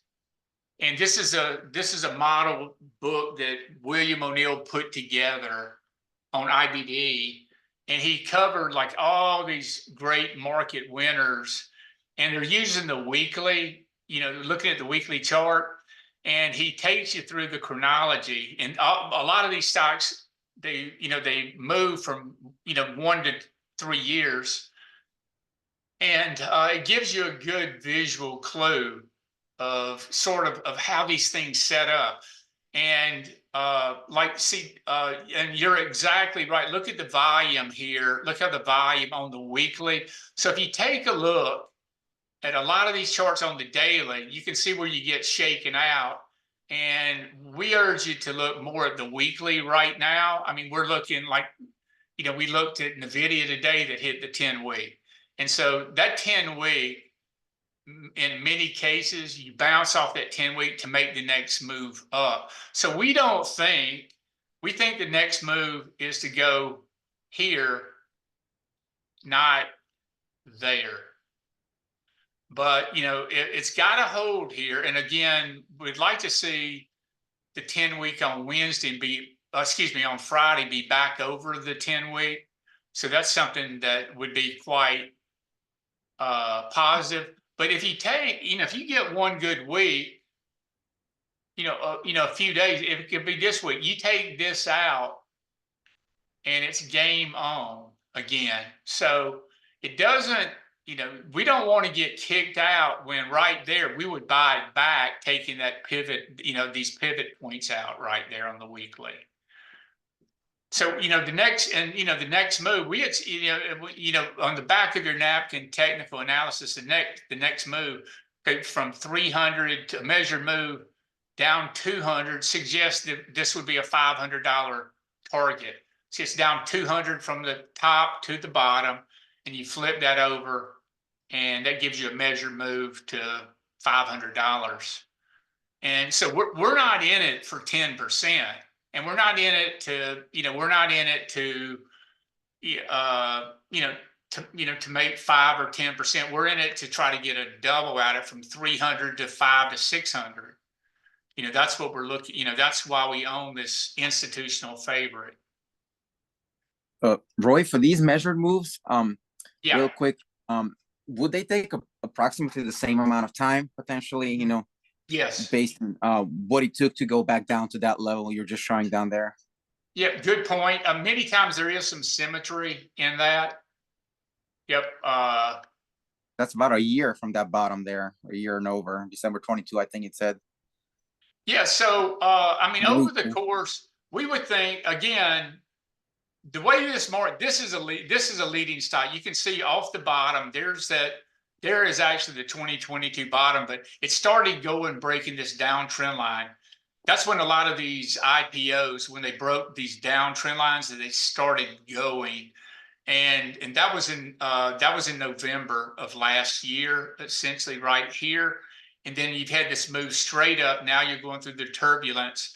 But remember, this is a monthly, so you can see how many months you've got here. Months, 1, 2, 3, 4, 5, 6, 7, 8, 9, 10, 11. That's 12 months from right there to right there. So, we're thinking this move. Yeah, we think this move will take place, between now and the next year. By the end of the year, by the first quarter of next year, we think that. We think that those are going to be your targets if we're right about this bull market.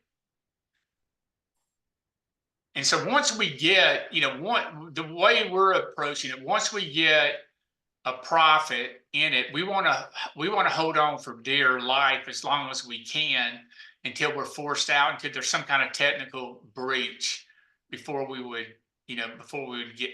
sell things.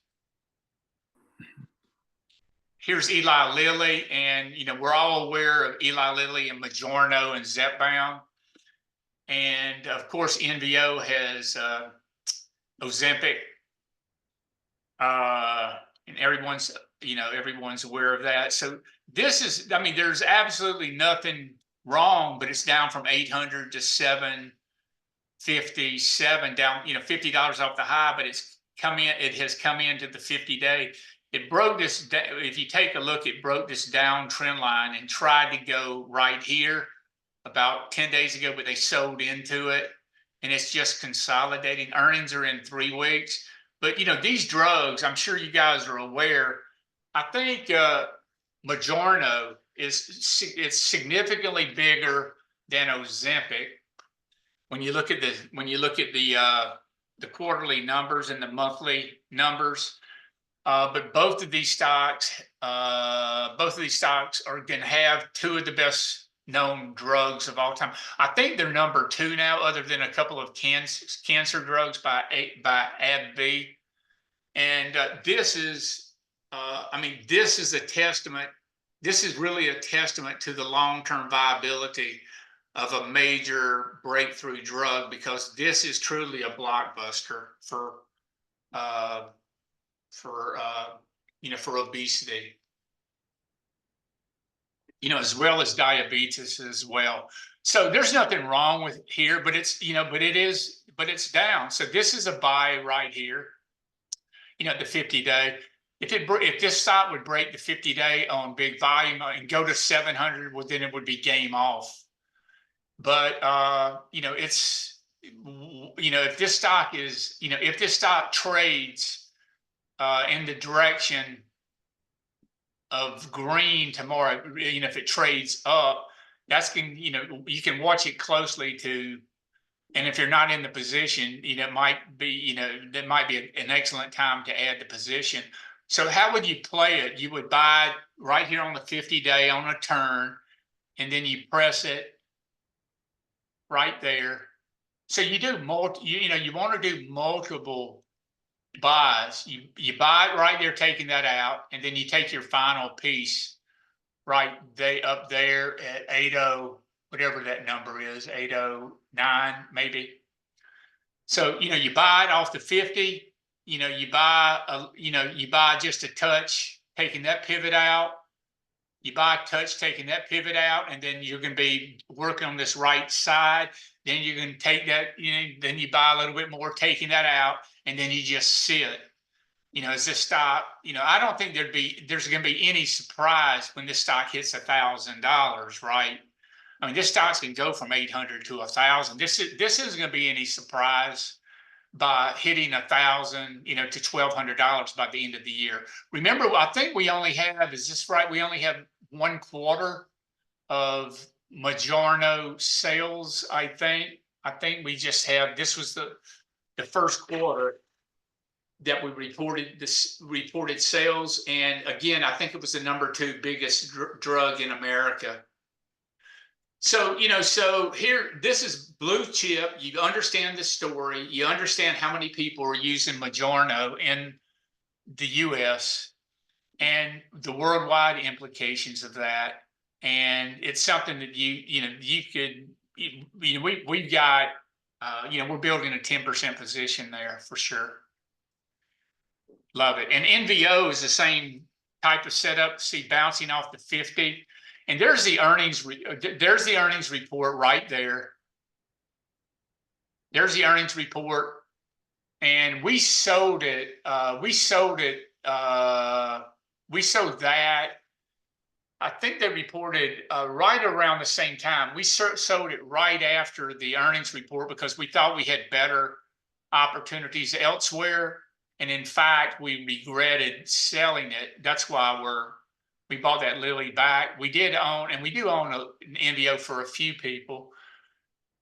But it's, again, a 138 to 124. This is your opportunity to, you know, to add it if you like it. And the numbers you can see down below are excellent. So it's another stock that acted great into the number. I don't know what the news was right there, but then it came in right here to the 50-day, and now it's turning up. Roy, I have a question regarding this sector. What are your thoughts on the biotech ETFs like XBI? Because there's a lot of very influential people saying biotech is on the verge of taking off. So I want love it. XBI. Yeah, so boy, that's a great question. We really like it. You got a couple of ways of playing it.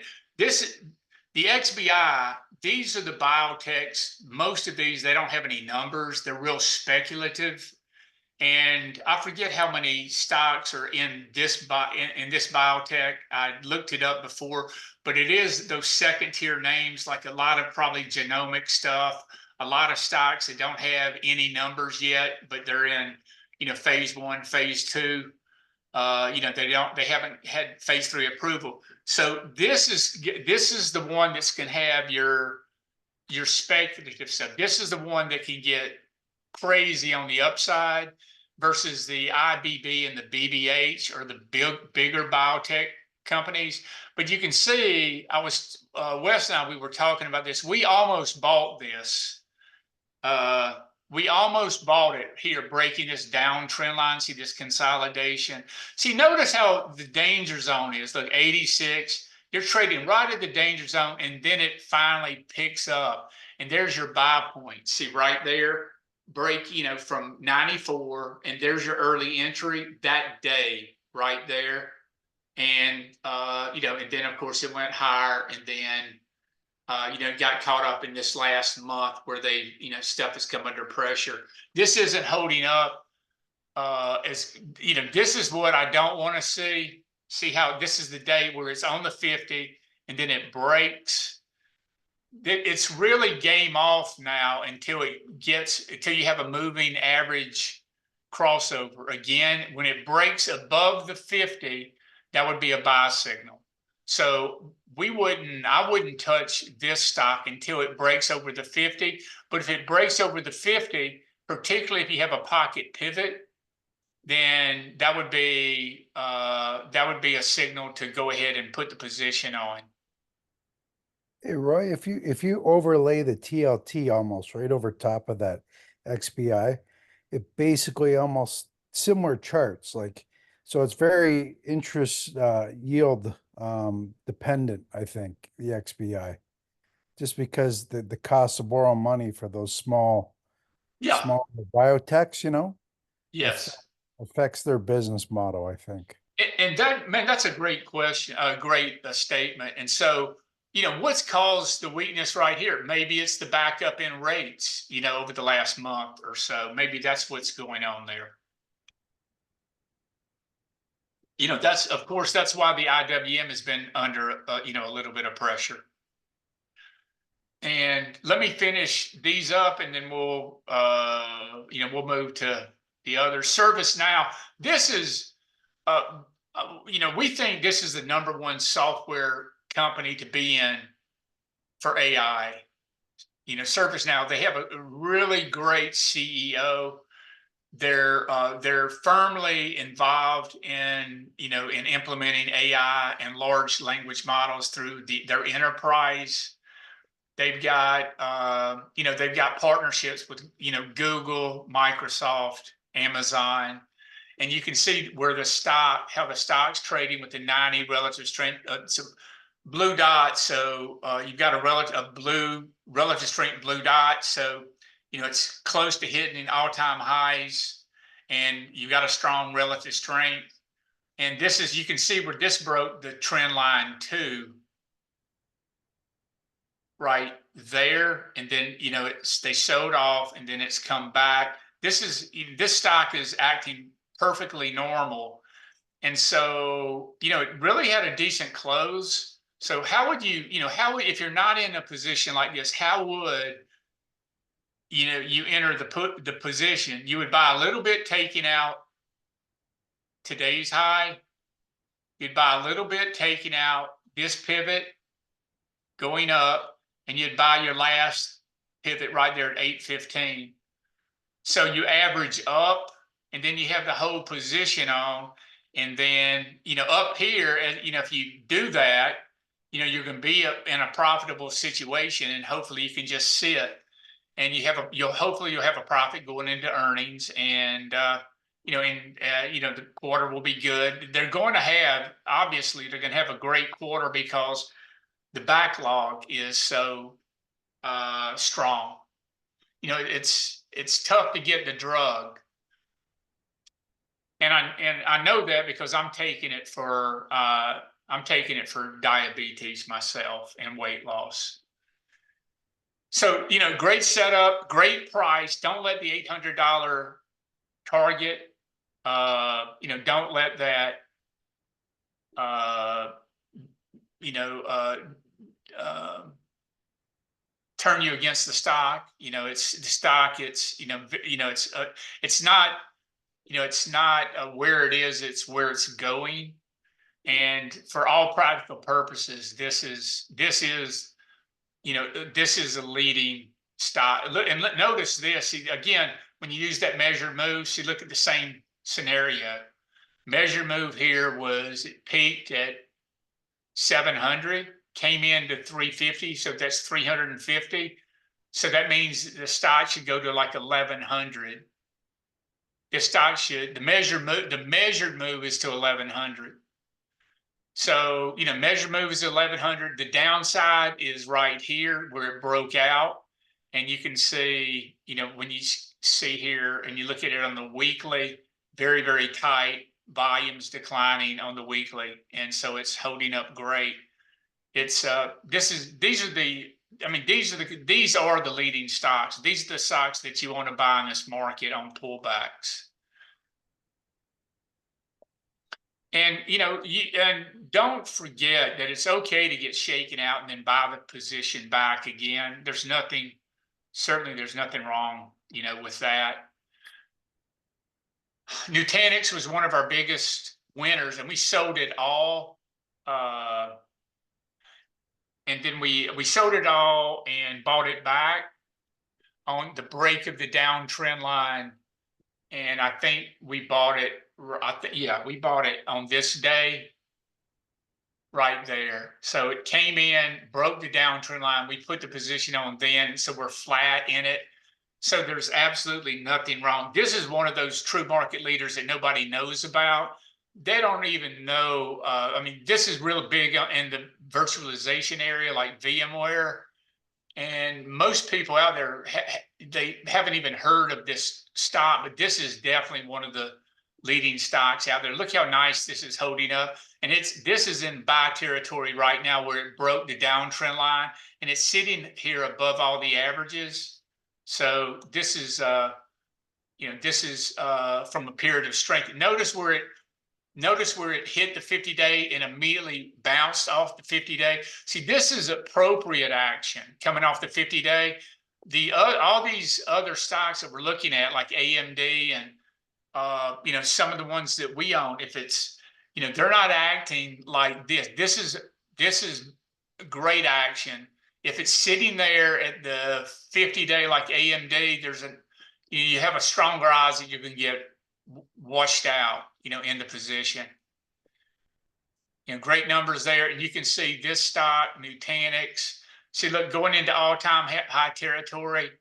And you just need to give these stocks. This is why, you know, we're so excited regarding the market, because they're just setting up. So, and, you know, all these stocks are making 52-week highs, all-time highs, new lows are shrinking up. Now, you know, once you have a move like this, the stock went up 6 straight months, you can consolidate for a month or so, but I don't think it's going to consolidate very long before the next move is, you know, you know, up. And same kind of thing here. The measured move is much higher here. It's over $100 on the measured move, you know, moving forward.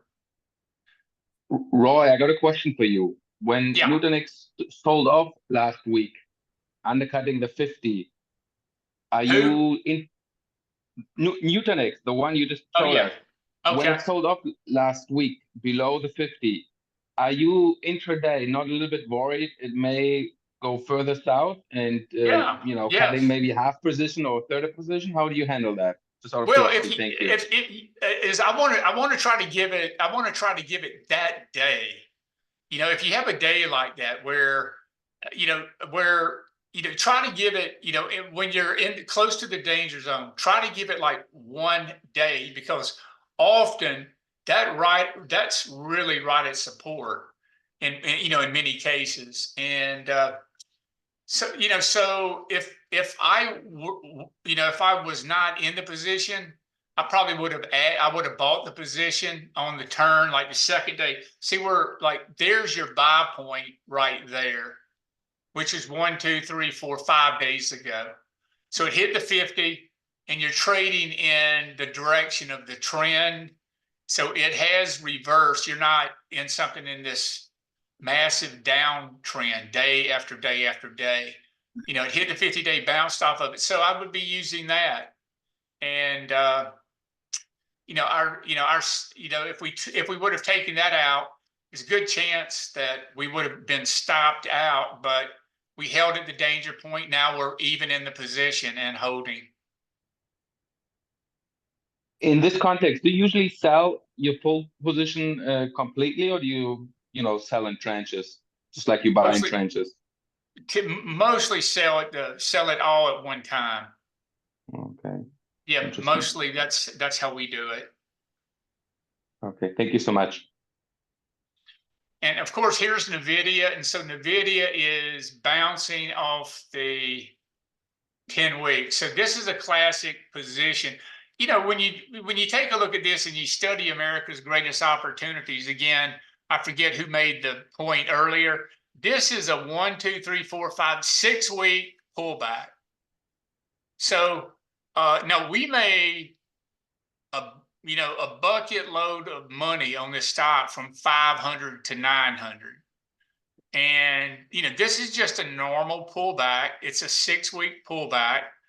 And, granted, it's not as nice as going straight up week after week for just 1, 2, 3, 4, 5, 6, 7, 8, 9 straight weeks. But this is nothing that's, right yet that's dangerous. This is coming right into where you would expect it to hold at the 10 week and turn up. Now, if you see this go green by the end of the week, that's gonna really give you some information. If you come back and you go green, that means the close right there was 880. So, you get a move over 880 on this, and you're going to turn this bar green. And, if you're not in the position, and we're heavy in the position here, that would be your opportunity to, to add to it, to press it. But before it's over, I mean, this is going to be, and we have mentioned this before. We think this can be crazy with the numbers, and anything can happen, with this stock, like Qualcomm we mentioned this Qualcomm in 1999 and 2000. Let me change this.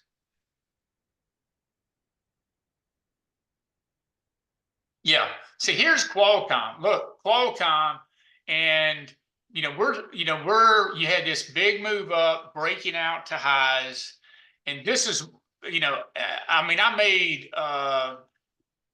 I don't know how much money I made here, hundreds and hundreds of thousands of dollars in Qualcomm in 1999. As many people that were trading the O'Neill method just like this, they did the same thing. I mean, this was life changing, during this period. But you had this nice move up, consolidation, and then you had the next move. So you had the next move, and Qualcomm peaked actually on a 10-for-1 split on that day. When you take a look at it, if you take a look at that on the daily, see what that looked like. Yeah. Okay. So this is what I'm talking about. And if NVIDIA consolidates here and takes out, the high that was 974, this is the parabolic move. There's the payoff right there, where the stocks had this major move up. Look, it's gone from 40 to 160, up fourfold. Then it went sideways, and there's your breakout point right there. So, it happened to hold the 10-day moving average, and there's your 10-for-1, see, at the top. And, there's the last double right there. And it happened, in the course of, it looks like, about a month, about, 4 to 6 weeks, you had the last double. And that's what I would expect with, that's what I would expect with the number of these stocks. But That whole particularly NVIDIA. And this is very similar. See this SMCI, which you've had this enormous move, and it's right here at the 50. And this is either a head and shoulders top, or it's right at the 50, and it's going to try to repair itself and go right here. But the numbers are incredible with this company.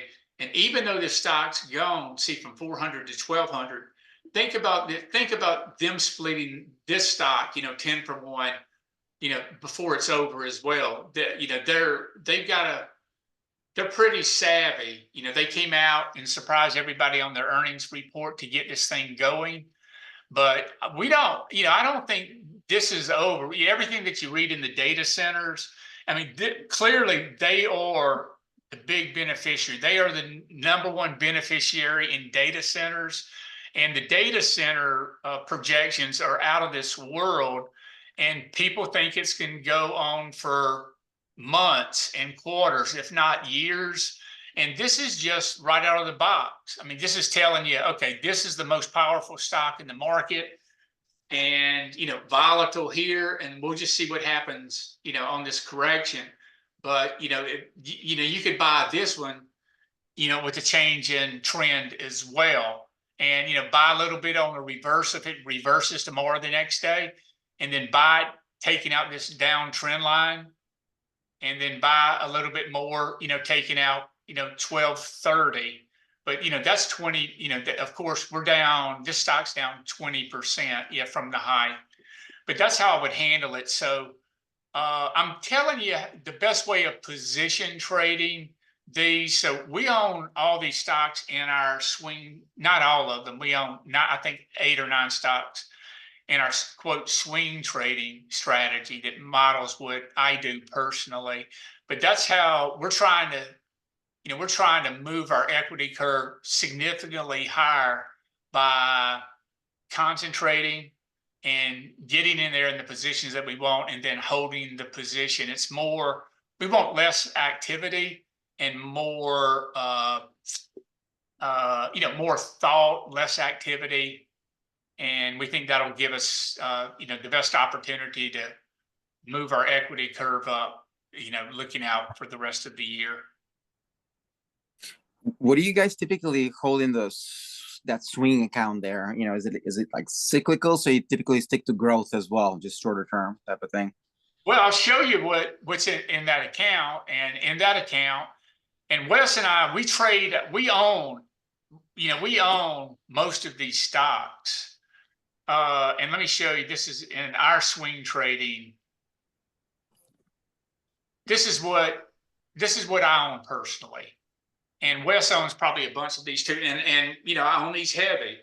And we've got a lot of money here. But this is more in our swing trading account. I typically take more profits, turn it over. But this is what we're in, this is what we're in that portfolio. So you can see that, we think these are the best names, and we own them ourselves, so this is what we think the best names are. And, there's Uber, right here, Uber, great numbers. They're the ants, great numbers on Uber. And, maybe Musk is derailing it just a bit right here, because he announced robotaxi. The robotaxi is coming out August 8th.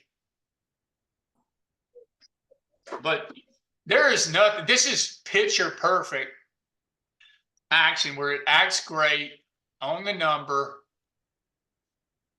There it is on the number. There's the ants. It's up 12 out of 15 straight days on an increase in volume. Institutional buying. And there's again notice these sell-offs. So we don't want to get caught in something like this and get kicked out. So we held this during all this time. And then there's this other earnings report, great earnings report. great numbers, earnings, cash flow, buyback, all that, expanding their business. And now it's come all the way back down to the earnings period. So this is, this is quite normal. Now it's trading close to the danger point, but you get back over here and then you're out of danger. So, it can clear, if this stock would be up, for example, if it's up 2 tomorrow, say, the NASDAQ takes off, then, this would be one that you're buying because you're trading in the direction of the trend. See, it's green today. Despite all this volatility, despite Musk saying that we've got robo-taxis coming out, that they're announcing it, this is this stock is clearly showing you leadership versus, Tesla, a dud, 11 relative strength. So it's only outperforming 11% of stocks in the database, below all the averages. This is exactly what you don't want to see. I couldn't believe this stock just held up all this way when they're cutting margins, cutting deliveries, cutting prices, and forever it held up until like this last move down. But it's gonna take a lot to get this thing going again, because look at the numbers. I mean, earnings gonna be down this year. We'll see where they go next year. But these quarters aren't good. Look at this, the last 4 quarters, minus 21%, up 20, minus 37, minus 40, with very poor revenue growth as well, 3%. So, this is, you don't want to get caught in yesterday's winners. You want to get caught in, you want to get tomorrow's winners. And this was definitely yesterday's winners. You want to avoid Tesla, you want to avoid Apple, which is interesting because we're having this rotation market. So when you look at the market and you say, well, there's not a lot of big distribution in the day. There were, I think we do have 7 or 8 distribution days, but we don't have a distribution day down more than 1%, I don't think. I think maybe we had one. That's when we were down 500 points the other day in the NASDAQ, 300 or 500, I forget. But we've only had one of those out of the whole, universe of distribution days. So we're kind of rotating. So money's, coming out of Apple, money's coming out of Tesla, but money is, you want to be in, in the big cap, you want to be in Amazon. You can be in Google, new high, you can be in Microsoft, and you can be in Meta. Those are the 4. And so these are the ones, and you're not going to get rich here, but Meta's going to 600 by the end of the year. So I mean, there's a lot of different ways of skinning the cat in terms of making 20% or 50% or 100%. But you can have all your money here in Meta and it go to 600 by the end of the year. You make 20%. Microsoft's the same way. These are going to be the big beneficiaries, and Microsoft. Those are the 4 winners in the Magnificent 4 now. Do you guys have wider stops in the other account, the portfolio, versus the swings trading here? Do you tend to let things move a little bit in the portfolio since it's more of a longer term type of thing? A little bit, yeah. I mean, it's look, this is psychological. Let me just share with you, and if you're investing or trading, this is what you're going to go through. So you're going to look at your account, and if you don't have, I think we're up 20% for the year. So we're doing over twice the S&P, and but we have people that we add every single week. So we have people that didn't make the 20% or up 40% since November. That weren't with us, and so they don't have those profits built in. So if you're new, when you're putting the positions on, like just if you're brand new and say you're in cash for you, and you know, you can easily be down 5%, but that's just part of conducting business. But we think the next 20%, you can get the next wave. So, you know, up 20%, the consolidation that's happening right now based on us coming back to the moving averages. And again, it may scare us out a little bit more, but the next move, all these stocks after this correction, we think they're going to new highs. And so there's your, you know, your downside. You know, you've given up 10% to make 50 to 100 from here. You know, that's an acceptable risk reward. So my point being, the only way that you psychologically that you can prevent that from happening, that anxiety, is sell into strength. So you have to decide, well, am I going to sell into strength? And you know, many times they go much higher than you sell. And but your equity curve stays more intact, just like we, you know, again, we're friends with Mark Minervini, and you know, we're clients of his, and we call him a friend. And I've spoken at some of his gatherings before. You know, Mark always sells in the strength, you know, and he sells early. But when you take a look, so the risk reward, and when you take a look at that, go back on our Twitter feed and look at all the stocks that we sold up like 50 to 60 to 70% by holding them, not taking. And Minervini, rarely does he have, you know, a stock up more than 10%. I mean, you know, he's had a couple of 20%ers, but we do follow him, you know, closely. He doesn't run money. He just has a menu of ideas. So that's it's much different than running money and managing money in a real-time basis. But, you know, Minervini never has an equity drawdown because he's always selling into strength. And we're trying to pyramid and compound these gains to, you know, to get some of these stocks that we think that can go up, you know, 100 to 200% from here. And, you know, all these stocks that we mentioned before, they have 100% upside.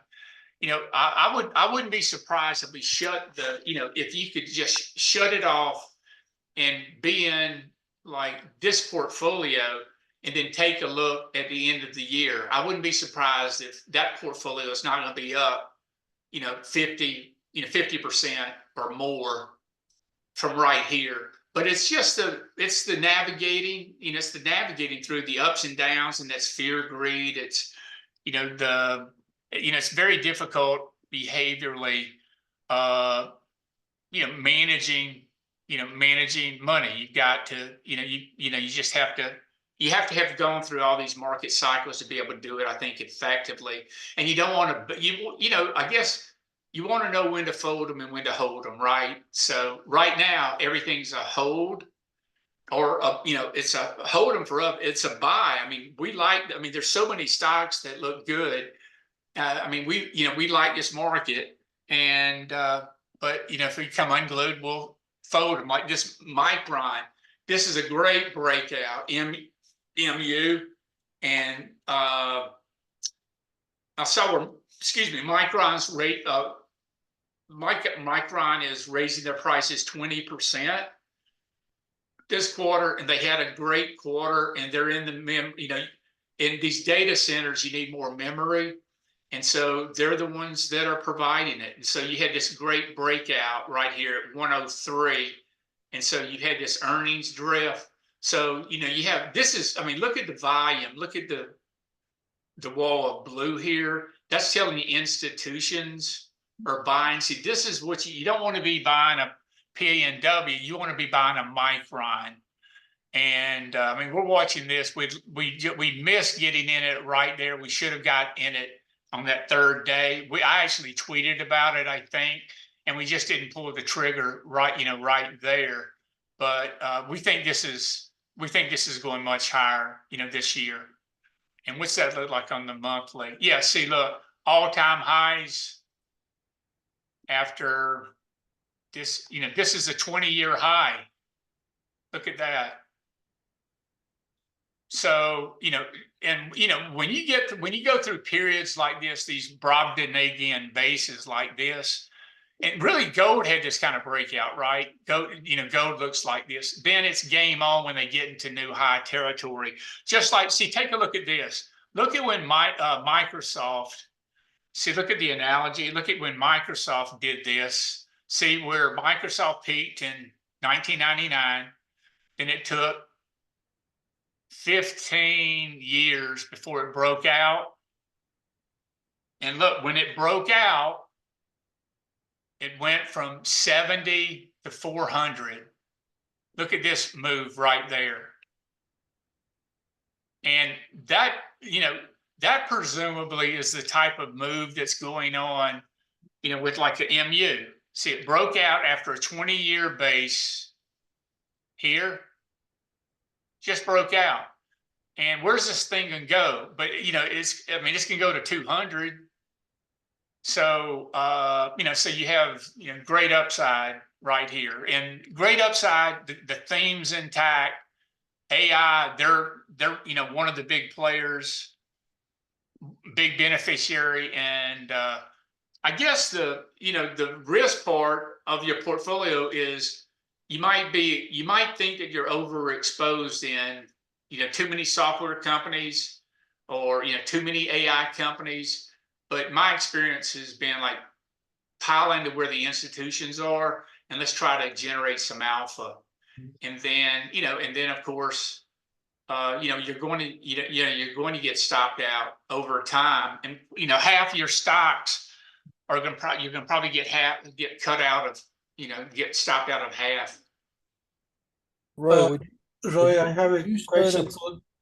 Would you start a position in Micron now, considering that you're feeling that this could take off to 200? Just a smaller position, like a feeler position? Yeah. Even because it looks extended, but maybe not. It's just could be just getting going. Yeah, so is it going to hold the 10-day right here, or is it going to the 21?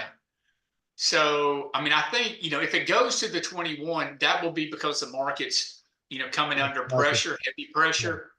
Yeah. And I would buy it. It's holding up. Look at the decline in volume. Yeah, I would buy it at the 21. Now, you might want, again, you want to necessarily wait until you're trading in the direction of the trend. So that might mean it would hit the 21-day and then reverse up, right there. Mm-hmm. So, or it could hit the 21 and stay there for a day or two, and then you buy it. But I would definitely, this is top merchandise. This ANET, yeah, go ahead. Position size on these stocks, Roy, are they evenly in your account? Are they evenly position size, or some you like more than others? So you have a large. We've got a 10% position in Bitcoin and Nvidia, and in the swing trading account we have a 10% position in all those stocks. We have a 20% position, I think 15 or 20 in Nvidia and Bitcoin in the swing trading account that we're running. But we're typically, we're running. I showed where we had 15 stocks, and we don't want any really more. We don't want any more names. If we get kicked out, like if we would get kicked out of, say, IoT or Palantir, we might turn around and buy MU or ANET. With the proceeds there. Right. And ANET, this is your data center play. And we had a great trade in VRT, and we were up huge in VRT, one of our biggest winners, and we sold the whole piece on that when it reversed, when NVIDIA reversed on that reversal day. But this ANET's holding up great. Earnings are in 20 days. This is supposed to be one of the biggest beneficiaries, but SMCI is the one that had crazy numbers. So maybe this quarter, ANET's can have some positive things to say and they get some acceleration. I mean, that's what got SMCI moving, is that the street severely underestimated their numbers. And so, if ANET's playing it sort of quiet, and I mean, look at it, the stock's just going sideways, but it hasn't done anything in 8 weeks now.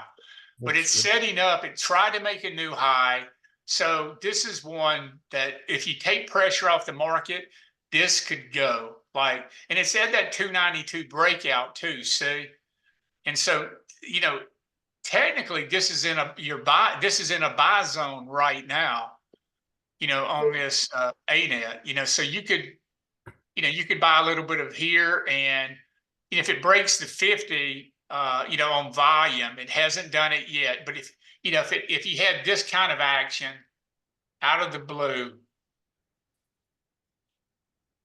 not that day, this day right there, where it broke right there, we would exit. And then again, I mentioned about, so all these stocks that we're looking at, so it's possible that we could exit and then buy the darn thing back, so we're psychologically, we are positioned mentally as well. Right. So Roy, to buy it back. are you gonna wait for earnings for NET, or in case if you get in, so will you be out before earning, or how do you play that? Well, if on the swing trading account, we're not going to hold. It's doubtful if we're going to hold anything into the quarter at all, and because we don't want that type of volatility.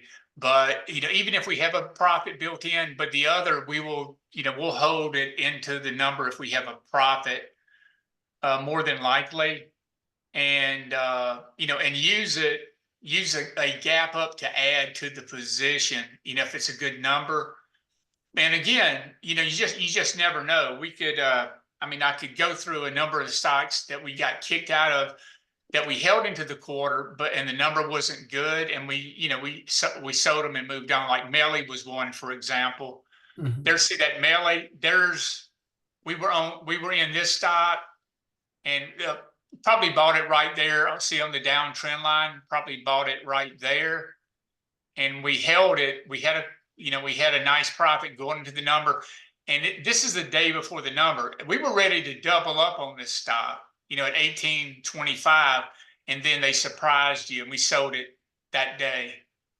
So this is one of those scenarios where we sold it and we still had a profit. We kept it into the number. We still had a profit. We had a number of these. I don't think Wesley's on. I think he's taking care of his son right now. I don't think he's on right now, but I'm trying to remember who they were. But on our Twitter account, we talk about all the ones that we sold that were that had a disappointing quarter that we were in before, but we just gave up profits, and so, that's sort of what happens. And that took us out of our best names right there. And that was the earnings period. So technically, if we get any kind of action like this on any of our positions, like right here, and I would say that I would encourage you to look at your own holdings the same way. That's your exit point. Like there's your line in the sand. And when you get a big gap down on volume like that, it's clearly your exit point, unless it comes all the way back during that day. And of course, this didn't. This just came back to the 50-day, which was resistance, which was Roy, quick selling opportunity. Yeah, go ahead. You talk a lot about getting stopped out or exiting or being forced out, et cetera, et cetera. Yeah. Just to clarify, are you using a trailing stop loss, or are you using data points on your chart as far as the stop? Mostly data points on the chart. You don't use trailing stop losses at all? Not really, like trailing where you adjust it, like you keep it there if it drops a percentage, from the high, you're out, that would be a trailing stop. Or, that, if it comes in 2 or 3 points, what kind of trailing stop? How are you defining the trailing stop? Well, that's what I was curious is, when you're taking your profits after a nice gain, are you, when are you deciding enough is enough on a gain? Are you using a trailing stop? If it fills, you take your gain and you're happy? Yeah, it could be that way, or it could just be, that's one way. It could be, it's really an art. It's how the stock is reacting and if it's extended or not.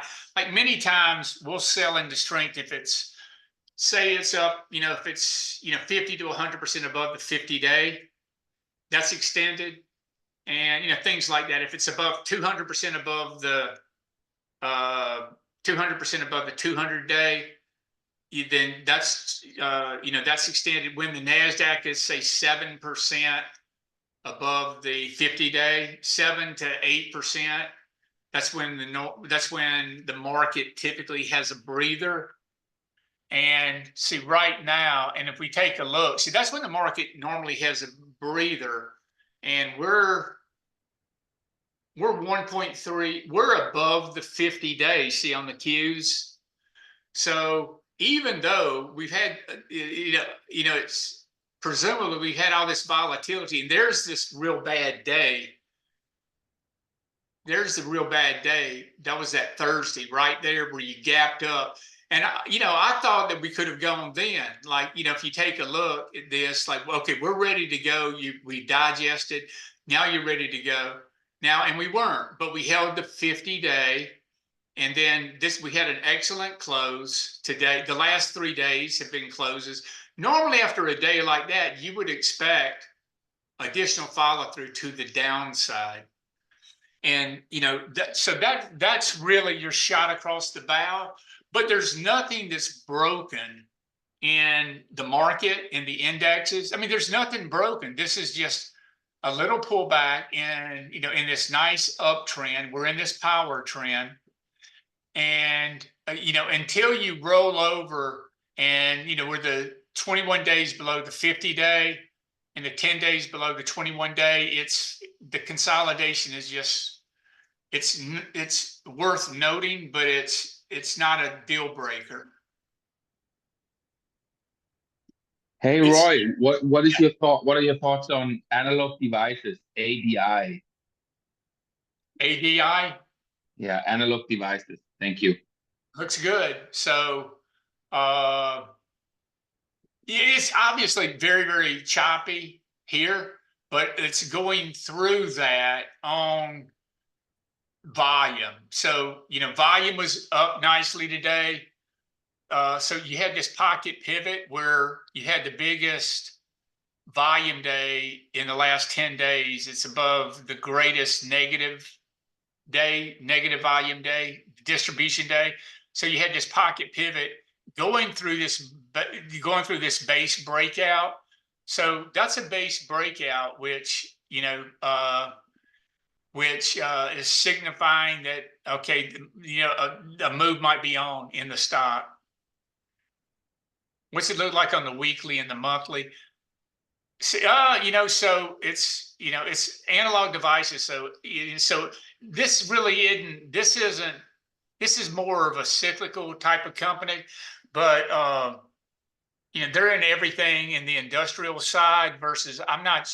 You don't see these guys mentioned in the AI sector, but of course they are mentioned in the semiconductor space. But you have a breakout here, so this is an interesting. This is an interesting Johnny come lately. So it's one of these Johnny come lately stocks that may work now. So this might be part of the rotation that's taking place too. Out of your Tesla and Apples to other names. Like we do have strength in things like the infrastructure area. There's Quanta Services, and there's the earnings period. So, and now for new names, you want to see this type of action. You want to see what stocks can break out like Micron, the way that Quanta did right here on their earnings, and where the stock went to new highs. So you had really one day to get in. You had the next day to get in, and and then this stock never pulled back. See, it never, like that Micron that came down to the 10-day. See, it never got to the 21-day until like now. It went much higher. So Micron could go, another 10% higher before it comes back to the 21-day. But, PWR, CEG, Constellation Energy. So there's something going on in the build out, in the grid, in the infrastructure, but it's a fragmented group of companies that can do this. And it's going to probably be on the utility companies. It's going to be on them to, build new power stations and, raise money. They're going to be the ones that are going to have to come up with the money probably to, to improve the grid. Can you please check DFH? D for David. DF, F for Frank, H for hotel. DF. Only three letters. DFH. Yeah. Dream Fund. So we like the home building area.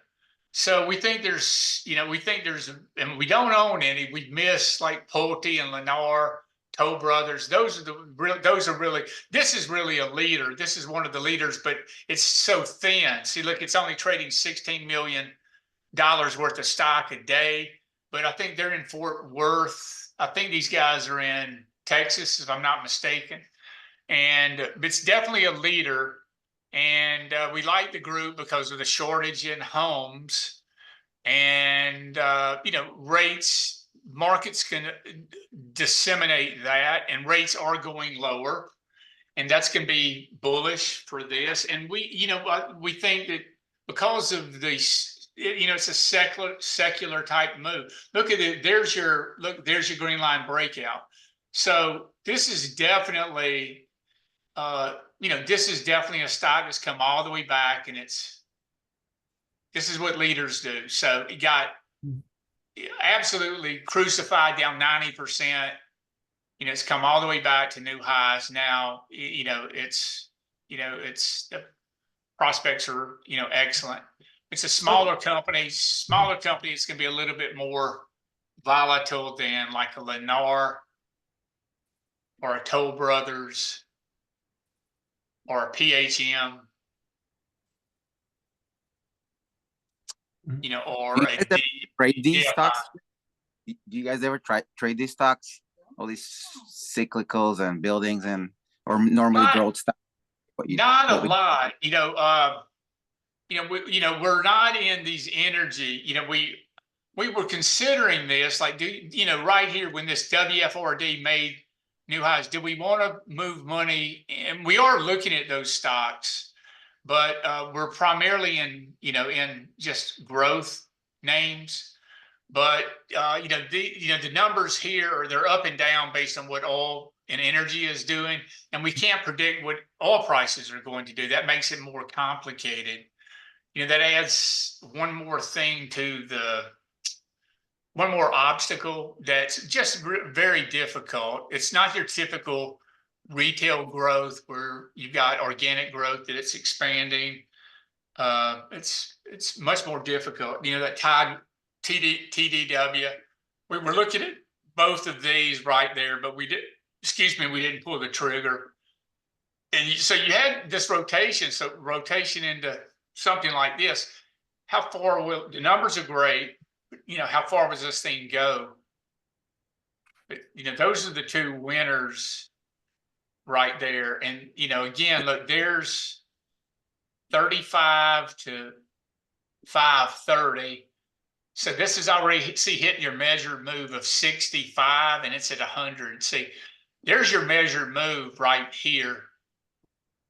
There's your measured move, and it's surpassed that. So just because it hits your measured move, like CrowdStrike and all these that we've looked at, doesn't mean that it won't continue to go higher. I mean, the true leading stocks are going to go much higher than the measured move. In this case, Where's you the look measure real quick from? Like, where you looking at the bottom and the top, Yeah, the swing? this is the measured move, and this is I mean, this is just back of the napkin. Where do you project this stock to go? And you take from the top, the left top of the highest price of the stock. It's got to be in an uptrend. Then you subtract the number of points down all the way to the low. And then you flip that amount, like this is down from 35 to say 5. So, you know, it was actually probably 4, but that's 30 points. You take this 30 points and add it to the top of the left side. That puts your measured move at $65. So you take that and then you flip it up, and that gives you $65. And see, that's your measured move. But again, if this, you know, this bottom in 2020, so this essentially has been going up for 3 or 4 years actually now, and you know, really not a lot of people have been paying attention, you know, in the last couple of years, really. And it's typically dollar amount that we're calculating, not percentage up or down for that measure move. You could use either one. Mm-hmm. Hey, Roy, it's consistent to use either one. Yeah. Can you look at Avidity Biosciences, RNA? Yeah. Wow. And this, but guys, this is what makes, you know, this is what, and we have talked about this for a long period of time. These IPOs that got crushed, that come all the way, that break these long-term downtrend lines, that's where all the growth is coming from. And that's why we think this thing is just getting going. Like we can pull up DoorDash, we can pull up just a number of, you know, these IPOs, but this, you broke this down to this big downtrend line. Let me see what the fundamentals look like. They probably, yeah, they don't have any. So, you know, apparently they've got, you know, obviously here there was some very positive, some type of results, probably from a drug, you know, a trial. And, you know, the stock broke out on huge volume, the biggest volume going back, second biggest volume in history. And now the stock's moved up. But, you know, so the relative strength is outstanding. But, you know, these are the ones that we avoid because you can wake up overnight and you just get, you know, it's down 80% overnight. But, you know, we would rather be in the biotechs or the medical companies that have numbers like this MEDP. This company specializes in running all the trials, you know, the phase 1, phase 2, phase 3. They take companies and take them from the beginning of the drug, and they track them through you know, through the FDA, and they report everything they need to report until the drugs have been approved. And so this MEDP, look at the numbers that this company has. So there's the earnings report. There are the ants where the stock went up 12 out of 15 times. Institutional, you know, there's definitely institutional buying. The consolidation here, and now is trying to break out, coming out of this, you know, base right here. So, you know, this is definitely the kind of chart that you want to be looking at, and they have numbers, say 20% revenue growth. And look at they're going to have easy comparisons too. See if they, you know, if they did 500 million here, they did 434 compared to 434 a year ago. That's going to be an easy comparison. And so you have really the coast is clear here. So they probably had some really good things to say along, you know, with their earnings right here on the breakout. Roy, you sold your MMYT couple of days ago based on Twitter. Do you see anything wrong with that? Or if someone wants to start a position, is that still And I think in one of the seminar you mentioned it is breaking out of like 13 years of base. Yeah, Does it still have like a long possibility? yeah, for sure. And it's just tricky. See this, you can see what happened here. There's a breakout. There's the green line breakout. So it broke out at 50. It's only 70 now.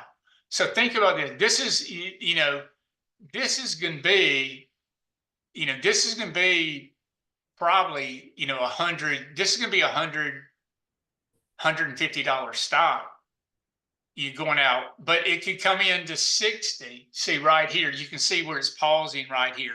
It can come in for 1 month and come into last month's low to 60, or it could, or it can just consolidate right here.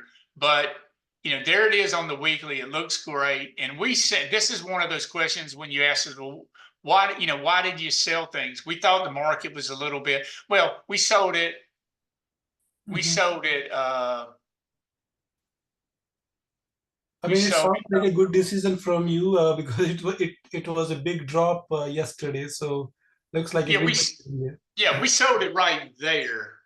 Mhm. We sold it right there. Went up another day, and then it got hammered. Yesterday, so we missed that, and that's where we are. So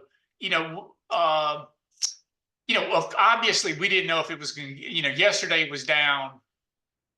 How many points? Yesterday it was down $9. So, we would, here we would be interested in entertaining buying it back here at the 21-day again. It is going higher. I don't think it goes to the 50-day, but again, if the way, but if it takes out yesterday's low, then it's going to the 50-day. So keep that in mind. Like, for example, Kava. See where Kava, had this bad day, this outside day to the downside. And on the swing trading side, we exited right there on the swing trading on this outside day to the downside. Then it, got tight for 2 days. And then you had this day that took place. And so you don't know if MMYT, it's sitting there, that's a nasty day on big volume.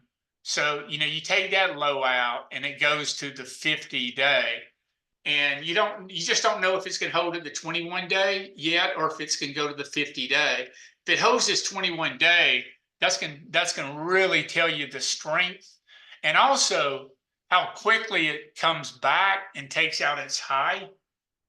That's going to also tell you if it's the leader. If it recovers this big run, like in the next couple of days, that's gonna tell you that, man, institutions really wanted that stock. So it's better to wait for a couple of days before entering into this if I want to start new position. Yeah. Well, if it, so you could buy this stock taking out today's high tomorrow if we, if the market's up, or if the stock is up. If the stock is up, say if the indexes are flat, and you see some of these stocks turn, that would be ideal. Ideal, because it's gonna be, if the numbers friendly, you just don't know if if it's if numbers friendly, we're gonna gap up, and you're gonna have a lot of rookies and inexperienced players that are gonna buy. They're going to chase, and we might come all the way in. They could sell them. We don't know if you're going to buy on the number tomorrow or sell on the number, but you will know by the end of the day whether or not the uptrend is legitimate or not. And I would say if it can stick, its gains through noon, then there's probably a good chance that we will turn tomorrow. And you turn tomorrow, and all these stocks that we're talking about, you're going to be up. We could be up 10% in a day. And these stocks, they can all go up 10% easy. When you say through noon, do you mean Eastern time, right? Pardon me? You mean Eastern time through noon? Yes. Yeah. So, give it, and then of course by the close, you'll see what the real institutional money is doing. I don't, you do have PPI that's Thursday too. But this inflation news that I think Yogesh was talking about earlier, this isn't going to be, we're not going to have a reacceleration. The estimates for the Fed, we're going to have a reacceleration of 0.2% next month. It's not, we're not going to, there's no way we're going to take out 9% again. I mean, so we have the 10 years, probably not, we're not with the Fed and their guidance, we're not going to hit 5%, 5% on the 10-year. We're at 4.36 right now. That was the high on the 10-year. We're not going to hit this number. We're not going to hit this high out again. That was, we actually hit pre-market 5% on that. And I remember we actually bought a bunch of bonds right there for those that have followed us, for the last 6-7 months, that we called that like the mama buy signal, where you could buy the S&P and bonds for the first time we bought bonds in years, but we did buy them when this 10-year hit 5%. So we don't think you're going to reach, we don't think we're going up there to the 5% area. We're going to, we're just, we're this 4.4, 4.5, that seems to be, the area. And again, if the number's high, the markets can say, hey, that's just one number, and we'll suspend everything until the next quarter, till more additional information comes out. But the Feds clearly expect the core to go down and inflation to go down, as evidenced by the Fed funds projections to get down there to 4.75 by the end of the year. Roy, what is your take on Coinbase, especially on a weekly chart? And is that a base on base? Thank you. Coinbase weekly chart, got a base on base. And it's interesting. And there's your new base. There was your base right there. There's your new 1, 2, 3, 4, 5. You got another 6-week base. So yeah, you would say that would be a base on base. There's your base there. There's your second base, and now it's consolidating here. I'm actually quite surprised that this stock has done so well, because their fees are so expensive, but they are pretty much the only safest game in town in terms of hosting or housing your Bitcoin. And they're not going away. So this is where BlackRock is safeguarding all their Bitcoin with Coinbase. So base on base, it's expensive, but it is, it's a leading stock in a leading group, which brings me to really Hood, Robinhood. So this Robinhood is interesting, where it's kind of perking up. And there's the earnings report, see, on Robinhood. And it was one of these, IPOs that got hammered, but now it's in this uptrend. And see where it's now it's sort of sitting here at this 21-day. And see what this looks like. Yeah, there's the weekly, but you have all this overhead with it. But it is poking up. So this is the rotational aspect, of what we're going, through currently. A-Lab, yeah. Now this is you got 2 IPOs that most people are following. That's Reddit and A-Lab, and A-Lab is take it out. You see where I have the pivot right here? If you take that out, it's going to be game on. So I was considering adding this for a trade, like right in here. I want to trade with the trend though, where I didn't buy it and then it closed down $1.55. I want to see it trade in my direction. So, but I think this, they're in the connectivity area in AI, and they've got a big partnership with NVIDIA. And so it's one of these, one of these IPOs, and it's put in an IPO base. And your true IPO breakout, your breakout, not until that takes place, but your early entry is taking these out. You can see where it's trying to hold here.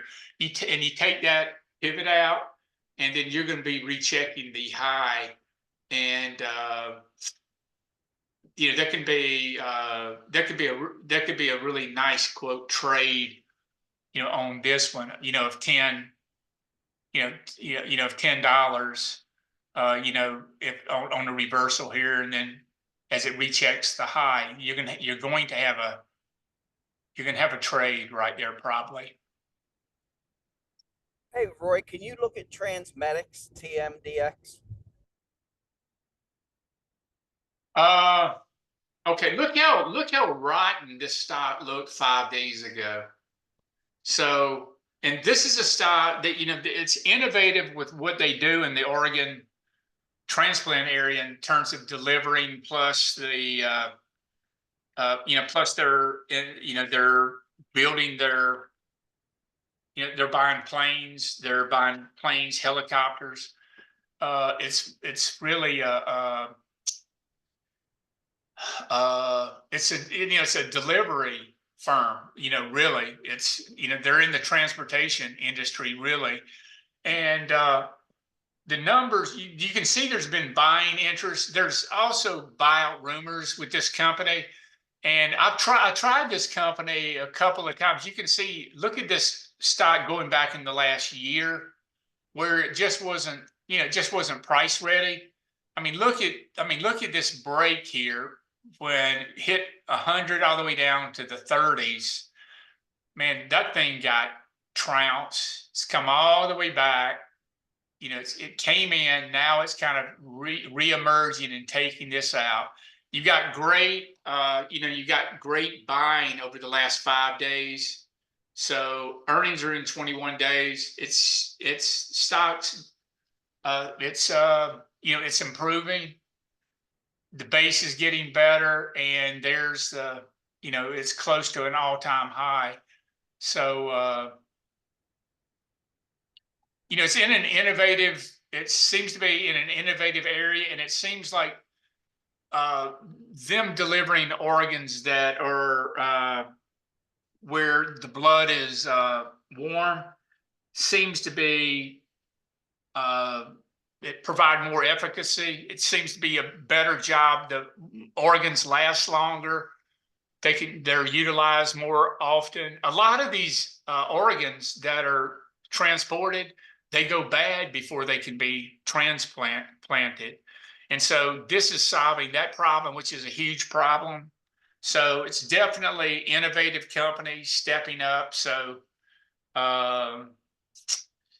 it's looking interesting. There's ISRG that just announced a new Da Vinci system, new and improved, where they've improved 150 different features on the Da Vinci, and they've got a new machine. And so ISRG has been, rallying, big institutional stock. And take a look at this stock on the monthly. Yes, see, all-time highs, going into all-time highs as well. So we have a lot of stocks that are, that are showing up. There's that OKTAC. That's when it broke this downtrend line. And if you take a look at this is a security company. See, this is real nice action. And then the pullback here, see, through the 21-day. And so this is close. And look, I really like the way this is acting. So you get through that, you bounce up here back over the 21-day, and it's game on. So you're very close. See, you had your reversal day, inside day, now an up day. See, this is one, if you're following this, you would buy this stock, take it out today's high, tomorrow, and see what transpires.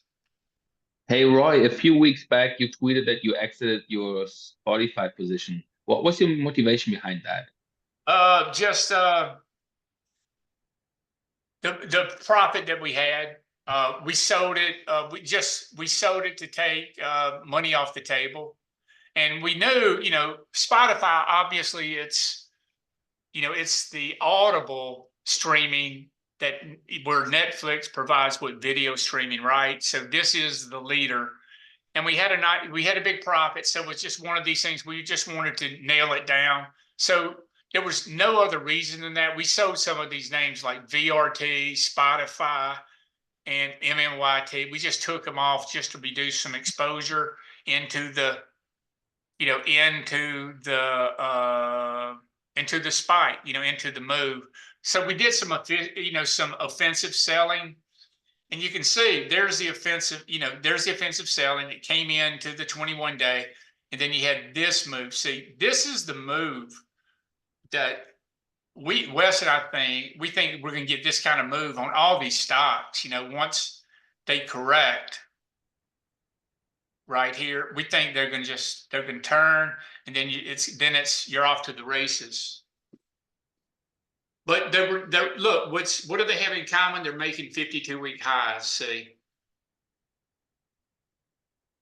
so it's clearly extended now, and it's clearly extended, and it's going to have to set up, coming to the 10-day and set up. Needs more time.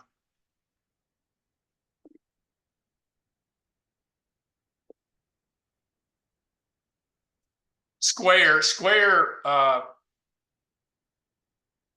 This is interesting because there's a Square quarter, and so Square, the stock's $80, but they're going to do $4 this year. Look at this. They did $1 3 years ago, and the stock was 300.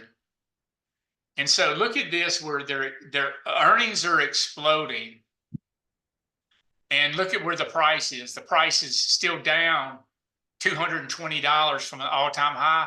And there's your catalyst right there on the last earnings period. And so look, this broke the 21-day, came down to the 50, and now it's recovered, all that. So that's really decent action.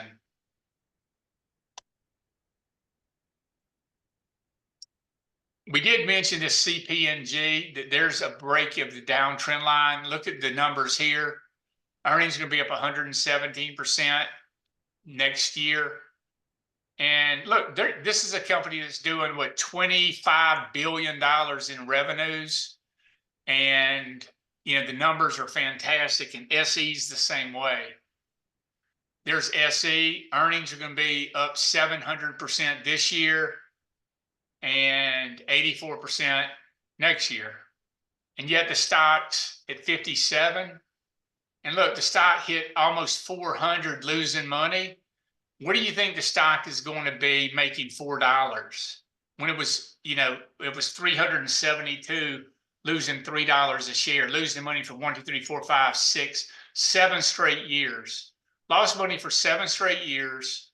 Stock got up to almost 400. And look at where earnings are. I think this has got a long way to go, but it's, it's one of these stocks that has overhead resistance. So you have all this overhead, but that's, this is in a stage 2 uptrend now, and you got the right signature, but you got the right volume signature. So we are following, and I think that volume is the most important criteria to follow. So we look every day to see what's up on volume, who are the volume leaders, what stock is up 10% in price, and volume's up over 300%. And so we're constantly running those screens, and we're getting all the names that we've discussed so far tonight.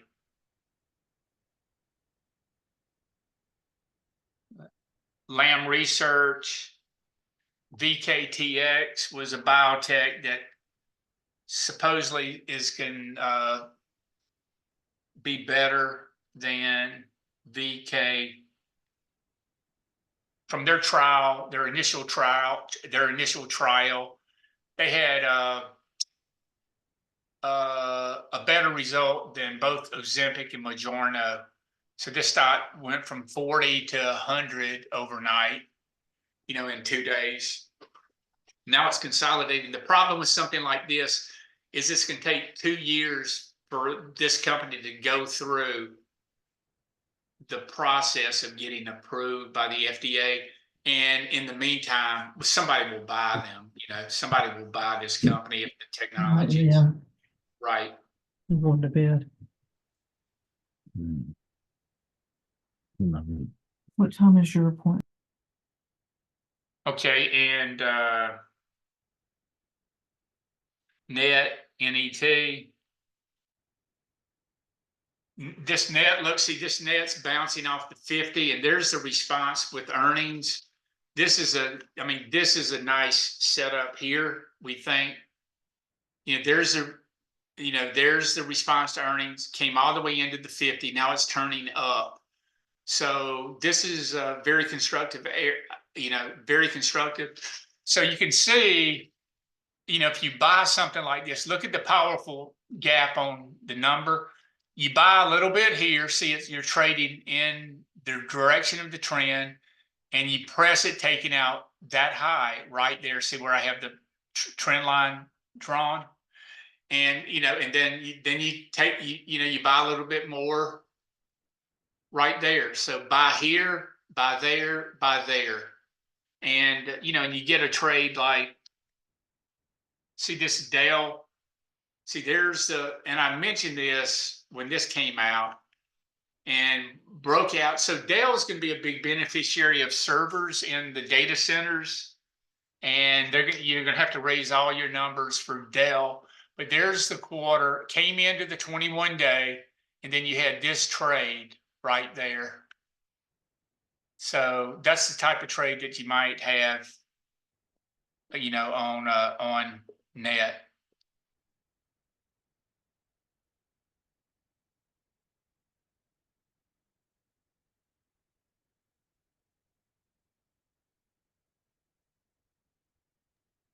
Nice consolidation in IBM. What do you think, Roy? Love it. Yep. It needs to hold there. There's the trigger. So guys, this was last quarter. So, earnings actually start Friday with the banks. Okay. So you got, I think Wells Fargo, Bank of America, JP Morgan, I think they all report on Friday. And so banks earnings season officially starts on Friday. So what you want to do is watch your screens to see, okay, who breaks out powerfully on the quarter, or are they going to be the companies that we own currently? The whole portfolio that we own currently could be breaking out again, because that's typically what happens. Stocks that gap up typically gap up the following quarter. It typically, if you have a good quarter, there's a break, there's the earnings quarter. It broke out, went higher on the earnings, broke out, went higher on the earnings, broke out, went higher on the earnings. So these become, they're serial gappers, or, either way, up and down. So most of the stocks that we're in, they have gapped up, and that's what got us into the stocks right now, and they're just consolidating. So we're waiting for the next earnings period where we'll see what happens. See, there's where this gapped up right here on the quarter. There's where it gapped up, and so we're waiting. We're going to wait. Earnings are in 23 days for this, so hopefully this stock will maneuver, make its way higher, and we'll have a nice profit going into the quarter, and then you get that gap up. I mean, that's what we're expecting. We're expecting good quarters. Companies that, remember, they've already given out great guidance. So all these companies, it's not anything that you're doing. I mean, they've already given us good guidance. As long as they come through with the guidance, the stock should act well. So, look for the stocks that have good reports that move up on the number, and specifically if it's, it could be, a new name as well that's emerging, and it might be in a different area. Hi, Roy. Can you take a look at UiPath and Amgen? Yeah. Thank you. This, this looks pretty horrible. It looks poor, and it's a Kathy Wood stock, which, it makes me want to avoid anything that she owns like the plague, because all she does is buy losers. Like she's buying Teladoc today again. This is, I think, one of her biggest positions. And she's down in this about 90%. She's still buying it, and she's lost she's actually lost $14 billion, in her fund since she started. She's lost $14 billion. I have no idea why anyone would go to her for managing any type of investment account. I mean, she's got a bunch of young analysts that are in their 20s, not seasoned, and she's a horrible risk management disciple. But here's Path. It's below all the averages. You need something to get it going, to get that trend to change. But it's in no man's land. It's like we're getting very impatient with Palantir. Same kind of Path is sort of like that. And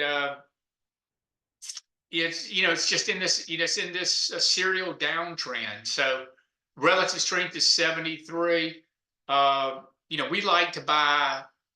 I mean, rarely will we buy something under an 85 relative strength.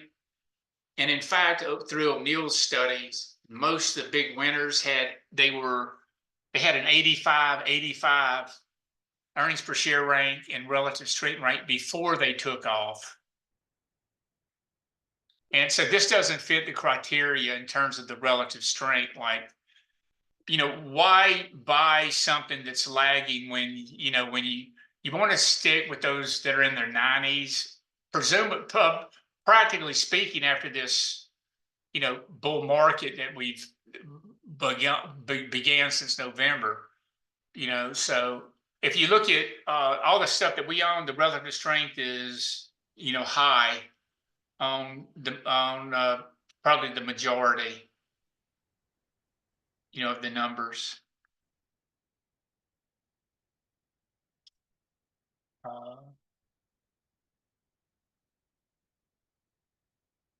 First Watch, this is a restaurant area. See, the group's been a little bit weak.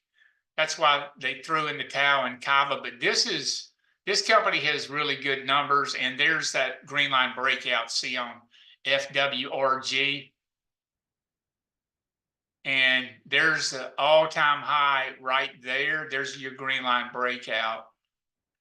So game on if you take that out. But the group was a little bit weak. Let me see what Shake Shack. Yeah, see, Shake Shack came in today. Kava came in. CMG sat there today. There's been some chatter here on uranium. So you have a nice little cup. You can see this cup and handle starting on this CCJ. So this is an interesting play because apparently there's a shortage in uranium, and I know both Russia and China are building a lot of nuclear facilities, and there's a shortage there. But you're at the mercy of, I guess, the price of uranium here. And And so, but you know, so it's basically supply and demand. But apparently, you know, from what I've read, there's a major shortage going on that should drive the prices of the underlying commodity higher and the company's earnings higher.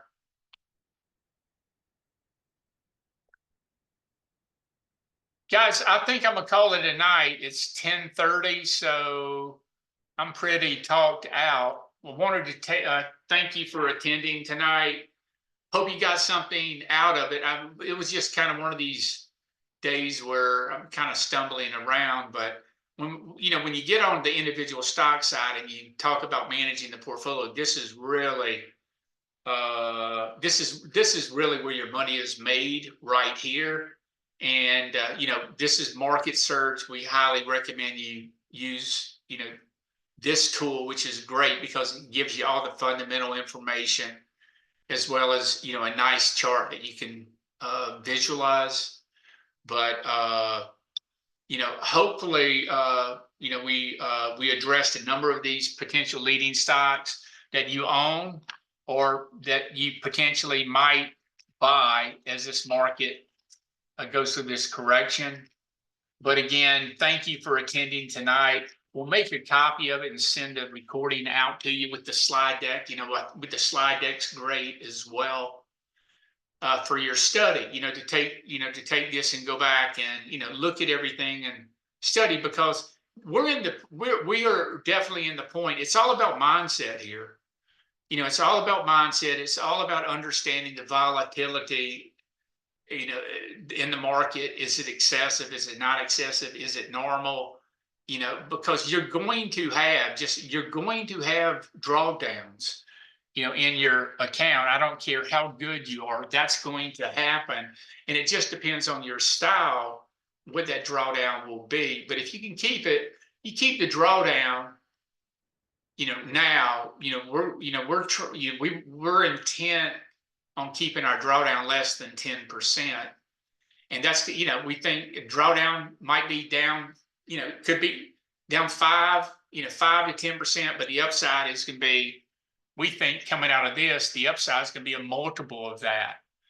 Downside might be 10%, but the upside is 30, 40, 50 in the second half in the names. And you can see if you get the names, they're going to be much more resilient and more that's going to provide more alpha than the indexes in the individual names. The indexes aren't going to double, but every one of those 16 stocks that we looked at could double by the end of the year, every single one of them. So I'm sure there's going to be a couple that actually that do. And so that's how you're going to that's, you have a 10% position, you get a double, and that means right there you're up 10% in your portfolio with that one stock. So we're going to get a few of those, and then you try to cut your losses back as as you need, as the stocks tell you. I think that's the game plan. That's the game plan we're using. I think that's the way to play it right. Just right here with what we see in the market. So that's all for me tonight, guys. Thank you so much for attending, and we'll see you next month. Thank you, Roy. Loved it. You're welcome. Thank Good you. luck, guys. Knock it out of the park. Thanks, Roy. Okay.